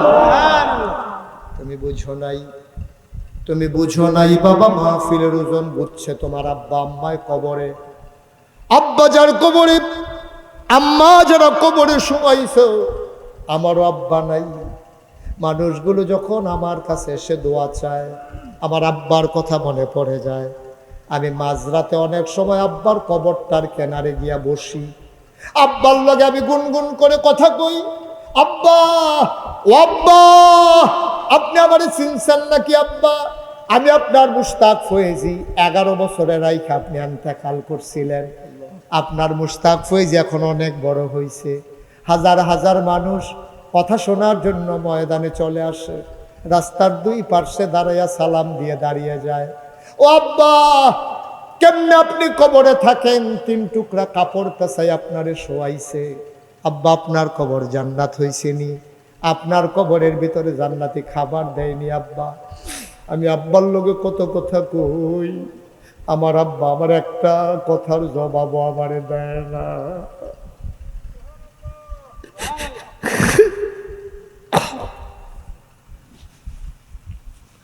আমি কত কথা কই আব্বার লোকে, আব্বা একটা কথার জবাব দেয় না। আমি কাঁদতে কাঁদতে ঘুমাইতে যাই, আমি ঘুমাইতে পারি না। ওয়াইরলের মানুষ, আমার যেমন বাবা নাই, আমার যদি এমন লাগে, তোমরার যারার বাবা নাই তোমরারও তো এমন লাগে রে ভাই। এই যে বাড়িটাত ঘুমাও, তোমার আব্বাই দিয়া গেছে, জমিনগুলাকে চাষ করে খাও, তোমার আব্বার দেওয়া। ঠান্ডা বাতাস আইলে পাতলা খেতাটা গায়ে দিয়া তুমি ঘুমাও, তোমার আম্মায় মারা যাওয়ার আগে কত কষ্ট করে কাঁথাটা সেলাই করে দিয়া গেছে রে, কয়বার শুয়ের গোতা খাইছে, তারপরে সন্তানের জন্য কাঁথা সেলাই করে দিয়া গেছে। এমন আব্বা আম্মা যাদের কবরে, আজকে সবাই মিলে আব্বার জন্য আম্মার জন্য দোয়া করব। তার আগে একজন আমরা যাব না, সবাই পড়ো আমি। সবাই রাজি আছেন ইনশাআল্লাহ? সবাই নামাজের মতো করে বসে, একটা লুকো যাবেন না, যারা দাঁড়িয়ে আছেন বসে পড়ো, এতক্ষণ কিচ্ছু কই নাই, এখন বসো, সবাই বসেন, কেউ উঠবেন না, একটা লুক উঠবেন না। এই যে ভাই গাছের তলে দেহি বললাম, আব্বা আম্মার লেগে উঠে দোয়া করে আর পরে যাইয়েন। এই ছেলেরা বসো, ইউটিউবাররা যারা আছো বসো, সবাই সবাই মিলে একটু নামাজের মতো করে বসে, নামাজের মতো বুঝো নাই, নামাজের মতো করে বসেন, হাঁটু ভেঙে বসেন, সবাই মিলে আমরা তওবা করবো। এখন দরকার আছে নাকি নাই? তাওবার আগে এই যে মসজিদের উদ্যোগে আজকের মাহফিল, এই মসজিদে ওযুখানা লাগবে আর ওয়াশরুম লাগবে। আমরা সবাই মিলে যদি একটু শরীক থাকি, সবাই মিলে একটু একটু করে দিলে তাদের জন্য কাজটা সহজ হয়ে যাবে। আমরা তওবার আগে, আমার ছেলেরা ঢুকতেছে আপনাদের কাছে, সবাই মিলে আপনাদের কাছে আসবে। 100, 200, 10, 20, 50, 500, 1000, একটা লুকো খালি যাবেন না দয়া করে। বিসমিল্লাহ বলে পকেটে হাত দেন, আর সবাই মিলে শরিক থাকেন, আল্লাহ বরকত দেবে ইনশাআল্লাহ। সবাই মিলে শরিক থাকেন আর আমার সাথে খেয়াল করে গোনার ঘাটতি মাথায় নিয়ে সবাই আমার সাথে পড়েন, আউযু বিল্লাহি মিনাশ শাইতানির রাজিম। ছেলেরা আসতেছে, দেন বিসমিল্লাহ বলে সবাই দেন, একজন লোকও খালি যাইয়েন না, তোমরা সব ছেলেরা ভিতরে ঢুকো। জি, সবাই পড়েন, আউযু বিল্লাহি মিনাশ শাইতানির রাজিম, বিসমিল্লাহির রহমানির রহিম, আস্তাগফিরুল্লাহ রাব্বি মিন কুল্লি যামব ওয়া আতুবু ইলাইহি লা হাওলা ওয়ালা কুওয়াতা ইল্লা বিল্লাহিল আলিয়্যিল আযীম। হে আল্লাহ, ইচ্ছায় অনিচ্ছায় প্রকাশ্যে গোপনে শয়তানের কুমন্ত্রণায় পড়ে, নফসের তাড়নায় পড়ে জীবনে যত গুনাহ করেছি, কবিরা সগীরা শিরক বিদআত সমস্ত গুনাহ থেকে খালেস অন্তরে তওবা করতেছি। হে আল্লাহ, গুনাহ মাফ করে দাও, তওবা কবুল করে নাও। আশহাদু আল্লা ইলাহা ইল্লাল্লাহু ওয়াহদাহু লা শারীকা লাহু ওয়া আশহাদু আন্না সাইয়্যিদানা হাবিবানা মাওলানা মুহাম্মাদান আবদুহু ওয়া রাসূলুহু সাল্লাল্লাহু আলাইহি ওয়াসাল্লাম। আমিন আমিন আমিন। বলেন আলহামদুলিল্লাহ, বলেন আলহামদুলিল্লাহ। মাশাআল্লাহ, আপনি অনেক টাকা দিয়েছেন, সবাই মিলে শরীক হয়েছেন। মাশাআল্লাহ। আব্দুল মালেক ভাই, মাশাআল্লাহ, আব্দুল মালেক ভাই এই গ্রামের সন্তান। মাশাআল্লাহ, কাটানিশাল পাশে আব্দুল মালেক ভাই, মাশাআল্লাহ, সচেতন মানুষ। উনি আমার একটা জিনিস শুদ্রও দিয়েছেন, এই জন্য থ্যাংক ইউ, অসংখ্য ধন্যবাদ আপনাকে। যে আমরা নবীর নামের সাথে পড়ব সাল্লাল্লাহু, আর সাহাবাদের নামের সাথে পড়ব, আর আল্লাহর ওলি বুজুর্গ ব্যক্তিদের নামের সাথে পড়ব রাহমাতুল্লাহ আলাই, রাহিমাহুল্লাহ, রাহমাতুল্লাহ আলাই। এটা যেন মনে থাকে। এখন তো কখনো কোনটা কইব এটাও ফেস লাগাইলা, আল্লাহর ওলির আল্লাহকে কইয়া বইয়া থাকে রাদিয়াল্লাহু তাআলা আনহু। এটা যে যে হলো যেমন কইতে পারে আর কি, টের পাইব পড়ে না। জি, টাকাগুলো নিয়ে চলে আসেন। ওকে ফাইন, নিয়ে আসেন। আবার একটা কথা শোনেন, আপনারা সবাই পোস্টারে দেখেছেন মোশতাক ফয়েজি পীর সাহেব, দেখছেন না সবাই? আমি কিন্তু পীর সাহেব হতে চাই না, কারণ বাংলাদেশে পীর সাহেব দেখতে দেখতে আমি অতিষ্ঠ।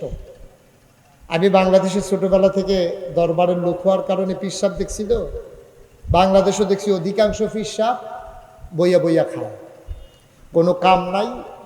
হগিন্নি বেডি এটেহা দেয়, রিক্সাওয়ালা এটেহা দেয়, হাতে বইয়া বইয়া খায়। মনে হয় 4-5 জন বইয়া রয়েছে, আসলে একজন ওই যে আজাইরা বইয়া খাইছে। এবার আপনাদের বিবেকের কাছে আমি একটা কথা জিগাই, আচ্ছা ও যদি একজন পীর সাহেব এবারে রিক্সা চালাইলে ফিরালি ছুটতে যাবো, কথা কথা ফিরালি ছুটতে যাবো? একজন বাংলাদেশে রিক্সা এই পীর পাইবেন না, আল্লাহর ওলি পাইবেন না যে রিক্সা চালাইতে আছে। আল্লাহর পীর সাহেব রিক্সা চালায়, পীর সাহেব গৃহস্থ করে, পীর সাহেব গরু ফালে, পীর সাহেব চাকরি করে। কিছু কিছু চাকরিজীবী পাওয়া যায়, কিন্তু পীর সাহেব কাম করে খায় এইরকম লোক খুব কম। অথচ আমার নবীজি দুজাহানের বাদশা নবী একদিনও উনি কাজ ছাড়া খায় নাই, ঠিক কিনা বলেন? বইয়া বইয়া একদিনও খাইছে না।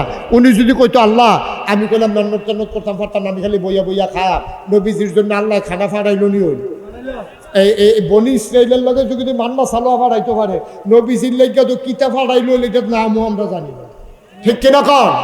কিন্তু এই নবীজি মেহনত কইরা কইরা খায়।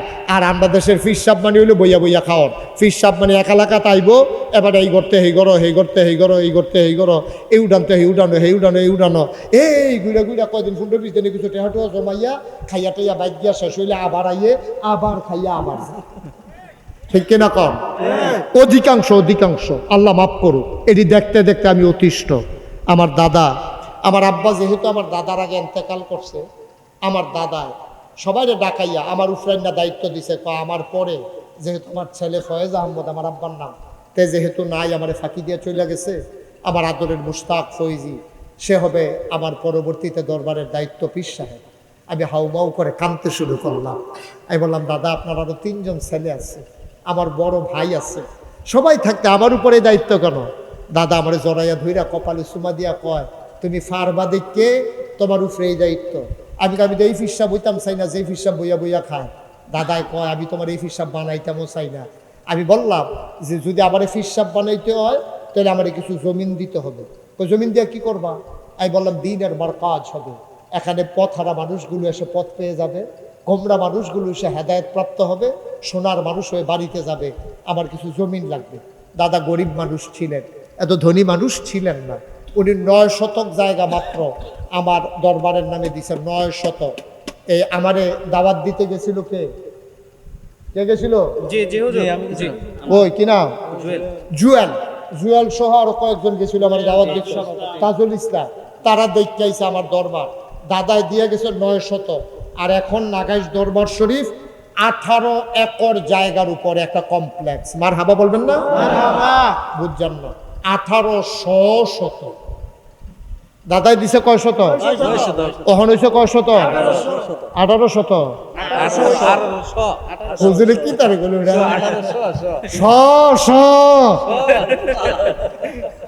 1800 শতক জায়গার উপর আমার 10টা প্রতিষ্ঠান। কয়টা? কথা কেন? কয়টা?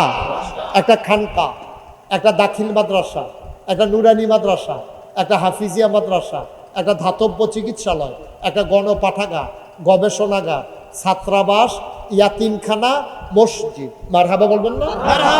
আমার মসজিদটা টিনের ঘর, এখনো টিনের ঘর রয়েছে। আমার মসজিদরা তারা দেখতে আইছে, জুয়েল তারা আমার মসজিদরা টিনের ঘর, কয়েকশো লোক নামাজ পড়তে পারে। আমার নিয়মিত মুসল্লি যারা, তারা ঢুকনের আগে ওই আমি যে জমা পড়াইটা মাইছে হুন্ডালাইছে, তারা গাড়িতে কইরা, মাইক্রো সিএনজি, হাইএসও কইরা, তারা সব গিয়ে আগে আগে মসজিদে বইয়া থাকে। আমার নিয়মিত মুসল্লি আইয়া মসজিদ আর জায়গা পায় না, বাইরে সবাই বালুয়ে সালুয়ে মেঘে টেগে বিদ্যা নামাজ পড়ে। আমি ভিতরে জায়গা পাই, ইমাম দেখা না হইলে আমিও পাইলাম। তারা আমারও বার করে দিল যে নমুনা।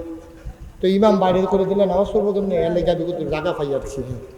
আমি চিন্তা করলাম, আমার এখানে 1000-এর উপরে ছাত্র, এত সুন্দর হাজার হাজার মানুষ আসে, দৃষ্টিনন্দন, স্থাপত্য শৈলী মণ্ডিত, মুসলিম বিশ্বের এক অনন্য নিদর্শন, বড় করে একটা মসজিদ করবো ইনশাআল্লাহ নিয়ত করলাম। আমার দরবারের যারা ইঞ্জিনিয়ার তাদেরকে ডাকাইলাম, 10 জন মিলে তারা একটা টিম করলো। 10 জন মিলে একটা টিম করে তারা একটা ডিজাইন করে আমার কাছে মসজিদের কথা কইছিলেন, আঁকছি। আমি চাই কি আঁকছ? চাইয়া দেখি বিরাট বড় এরকম দেখা যায়। আমি দেখি তো এটা কই যে হুজুর মসজিদ, আমি একটু বড় লাগে যেমন, কয় হুজুর একটু বড় করে আঁকছি। আমি কিরকম বড়? কয় কিরকম বড় কেমনে কইতাম? এক লোকে নামাজ পড়তে পারবো 6000 লোক। কয় হাজার? সুবহানাল্লাহ বলনা দি। সুবহানাল্লাহ। ফান্ডের লোক সুবহানাল্লাহ কইতে। সুরা লইতাছে ফান। ফান্ডে বুঝা মাপ চাইতে আছে, মাপ কইরা দেন। কয় হাজার? 6000। এক লোকে নামাজ পড়বো 6000 লোক। আমি কইলাম, দাদা এই মানুষে কি কাগজ কলম ফাইলে এইতে করে? তোরা রেখে এক তোরা মসজিদ আঁকতে কইস্তা?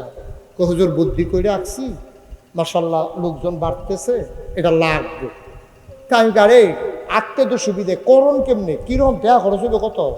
এটা নিয়ে আমার একটা আইডিয়া দিছে তৎকালীন আমলে, আরো 2 বছর 2.5 বছর আগে। কয় যে হুজুর এটা বানাইতে খরচ হবো 15 কোটি টাকা। কয় কোটি? 15 কোটি। আপনার কাছে তো আর গোপন রেখা লাভ নাই, শরীরে একটা কাপ দিয়া লাইছে, শীতের ভিতরে বাদাম ডালা শরীরে একটা গাম দিয়া লাইছে। আবারে আমি কইতাছি, কিতারে তোরা কিতা করছ? আমি কই আর করছত কিতা তোরা? কয় আমি শরীর কাপ দিয়া লাইছে আমার। কয় হুজুর ডরাইয়েন না, সাহস করে নাম নালাম। আমি তখন বুদ্ধি করলাম, 32 বছর মাহফিল করি, জীবনে তো টেহা পয়সা কম লড়া ছাড়া করছি না। যা সকলবেলা টেহা দিয়ে কিতা করার? 1 বছরে আমি মুশতাক ফয়েজি মাহফিল করে যত টাকা হাদিয়া পাই, পুরো 1 বছরের হাদিয়া আমার মসজিদে দান করে দেবো ইনশাআল্লাহ। সুবহানাল্লাহ। আমি 25 লক্ষ টাকা 1 বছরে জমাইছি। জমাইয়া এইটা দিয়া এই যে গত রমজান গেল, এই রমজানের আগের রমজানের 2 তারিখ আমি আমার মসজিদের কাজ শুরু করছি। বলেন আল্লাহুম্মা আমিন। আমি কাজ শুরু করছি। এই আজকে যে আপনাদের এখানে আসছি, গতকাল পর্যন্ত আমার মসজিদে খরচ হয়েছে সামান্য 10,000 না 9,000 কম 3 কোটি টাকা। মসজিদের কাম শেষ না, বিট হইছে, বিট আগাইলেছি মোটামুটি বিট হইয়া কলামটি তুললা মসজিদের সেন্টারিং করতে আসি, সাদ হবে আগামী 1 তারিখে জুন মাসের, এই কাল পরশু শনিবারের পরের শনিবারে ইনশাল্লাহ আবার মসজিদের ছাদের ঢালাই হবে। বলেন আল্লাহুম্মা আমিন। আপনারা আমার কাছের মানুষ, আমি এই যে আজকে এখন মাহফিল থেকে নাগাইশ যাব না, এই ছেলে এদিকে ফিরো, কই যাও তুমি? আমিন কর। আমি এই মাহফিল থেকে গিয়া আমার গাড়ি রুমে চলে যাবে, আর আমি মসজিদের কাছে নামবো। এই যে একদিন দেখতে পারি না, এই কুদ্দুর কাজাব গেছে কলজাদা মানে না, মসজিদের কাছে নামা আমি হাঁটি, একটা রডের টুকরা পড়ে রয়েছে কিনা, একটা কাঠের টুকরা পড়ে রয়েছে কিনা। আমার সন্তানের চাইতে বেশি মায়া হয়ে গেছে মসজিদের জন্য। আমি অনেকদিন রাতের বেলা আমি আকাশের দিকে তাকাইয়া তাকাইয়া কাঁদছি। আমি বলছি, আল্লাহ, আমি মুশতাক ফয়েজি সারা জীবন থাকবো না। মসজিদটা যদি আমি কইরা না যাইতে পারি, আমার বাচ্চাকে তো এত মানুষ চিনে না, আমারে যেমনি বাংলা ভাষাভাষী মানুষ দেশে বিদেশে সবাই চিনে, আমার ছেলেদেরকে তো এত মানুষ চিনে না। মসজিদটা যদি আমি শেষ করে না যাইতে পারি, এই মসজিদের ভবিষ্যৎ নিয়ে আমি বড়ই পেরেশান। আল্লাহ তোমার বন্ধু নবী বলেছেন, মাম বানা লিল্লাহি মসজিদান বানাল্লাহু লাহু বাইতান ফিল জান্নাহ, যে দুনিয়ায় মসজিদ বানাবে আল্লাহ জান্নাতে নাকি তার জন্য ঘর বানাবে। সুবহানাল্লাহ বলবেন মাওলা, আবার ওই পর্যন্ত হায়াত দাও যতদিন মসজিদের কাজটা শেষ না হয়। সবাই কোন আমিন। আমি আল্লাহর কাছে দরখাস্ত দিছি, এই যে 3 কোটি টাকা খরচ করলাম, আমি দিছি 25 লাখ, আর 2,75,00,000 টাকা পাইলাম কই একজনে তো জিগাইলেন না এতক্ষণে দিঘা কই ফেললেন, আরো পরে আমি গিয়েছিল ফোনে জিগাইলেন জিগানা ছিল না যে 25 লাখ আপনি না দিলেন, 3 কোটি হইতে আরো 2,75,00,000 টাকা এটি কই ফেলে মোবাইলে, বিকাশে, নগদে, রকেটে। মালয়েশিয়া গেছি ওয়াজ করতাম, মালয়েশিয়া তারা আমার গাঁটটি বেঁধা টেহা দিয়া দিছে। সৌদি আরব গেছি ওয়াজ করতাম, সৌদি আরব তো আমার টেহা দিয়া দিছে।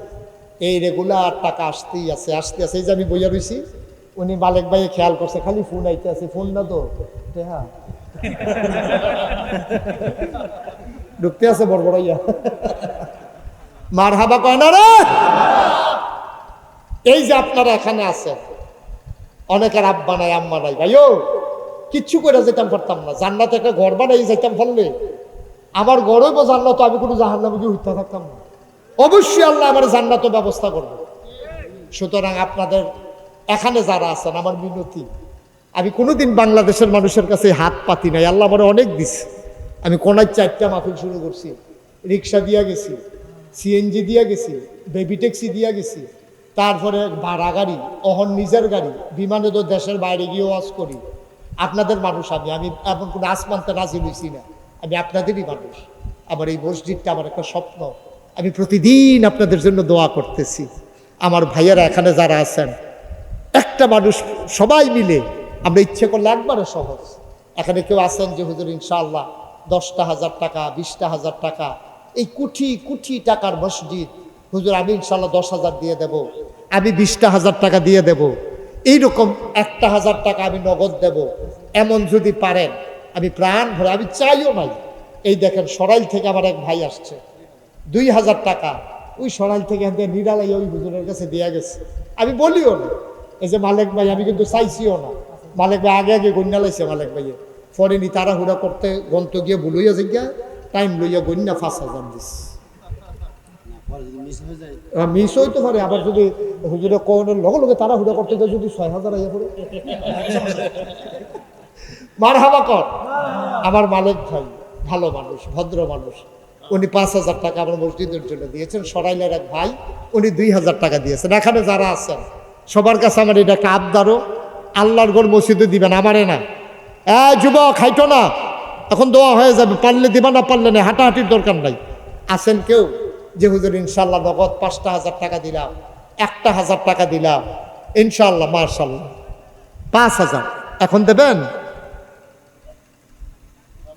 মার্শাল্লাহ, আপনি নাম্বার নিয়ে নিয়েন, বিকাশ নাম্বার পাঠাই দিয়েন। মার্শাল্লাহ, আমার ভাই কি নাম? দানা মিয়া ভাই, উনি ইনশাল্লাহ 5,000 টাকা দেবেন। আরও যারা আছেন এখানে 1,000, 500, 100, 200, একটা লোকও দয়া করে খালি যান। মার্শাল্লাহ, জি আমার ওই যে ভাই 1,000 টাকা দিতেছে। আমার তোমরা যারা আছো ছেলেরা ইউটিউবাররা যাও একটু ভেতরে, সবাই ইউটিউবার যারা আছো একটু ভেতরে যাও।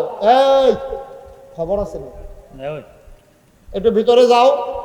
একটা লোকও খালি যাবেন না, এটা আমার আবদার। আমার মায়েরা বোনেরা এই এলাকার যারা আছো, জুয়েল এলাকার যারা আছো একটু মহিলাদের প্যান্ডেলে 2-1 যাও। এই যারা এলাকার আছো, দূরের লোক যাওয়া ঠিক হবে না। তোমরা এলাকার যারা আছো 2-1 একটু মহিলাদের আমার মা বোনদের প্যান্ডেলে যাও। ওনা হ্যাঁ, নুরুল ইসলাম মাস্টার সাহেবের আব্বা, উনি তার আম্মার জন্য 5,000 টাকা দিয়েছেন। আব্বা আম্মার জন্য, আল্লাহ তুমি কবুল করো। উঠেন না কেউ, পারলে দেবেন, না পারলে নাই, কোনো জোরাজুরি নাই। মার্শাল্লাহ, কাটা নিশানের হাজি জাবেদ, উনি 1,000। আহা, আপনি কি চলে যাইতেছেন? দোয়া না করে চলে যাবেন? দোয়াটা করে যান, শেষ তো আর কি। পারলে দেবেন, না জোরাজুরি নাই। আপনার টাকা মসজিদে লাগবে কি না এটা ফয়সালা হইল আল্লাহ। আপনি পারলে দেবেন, না পারলে নাই, কিন্তু উঠার দরকার না, আমরা সবাই মিলে দোয়া করে দেবো ইনশাআল্লাহ। একটা লোকও খালি যাইয়েন না। আমার আবদার 2 টাকা দিবেন, 2 টাকা। তাও আপনি বলতে পারবেন যে আমি মসজিদে 2 টাকা দিছিলাম। না দেউন্নার তো আপনি ভালো, না দেউন্নার তো আপনি ভালো, মাত্র 2 টাকা দিবেন, তারপরও শরীর থেকে আপনারা সবাই দিছেন। একজন লোকও বাদ যাইয়েন না, 2 টাকা হইলেও দিয়েন, আল্লাহ বরকত দেবে ইনশাআল্লাহ। ইনশাআল্লাহ আল্লাহর ঘর মসজিদ একটা স্থাপনা হবে এই পৃথিবীর ভিতরে। একদিন এই উল্লেখযোগ্য স্থাপনাটা সাক্ষী হয়ে থাকবে, কালের সাক্ষী আমরা থাকবো না। এই যে, জি মাশাআল্লাহ, মাশাআল্লাহ।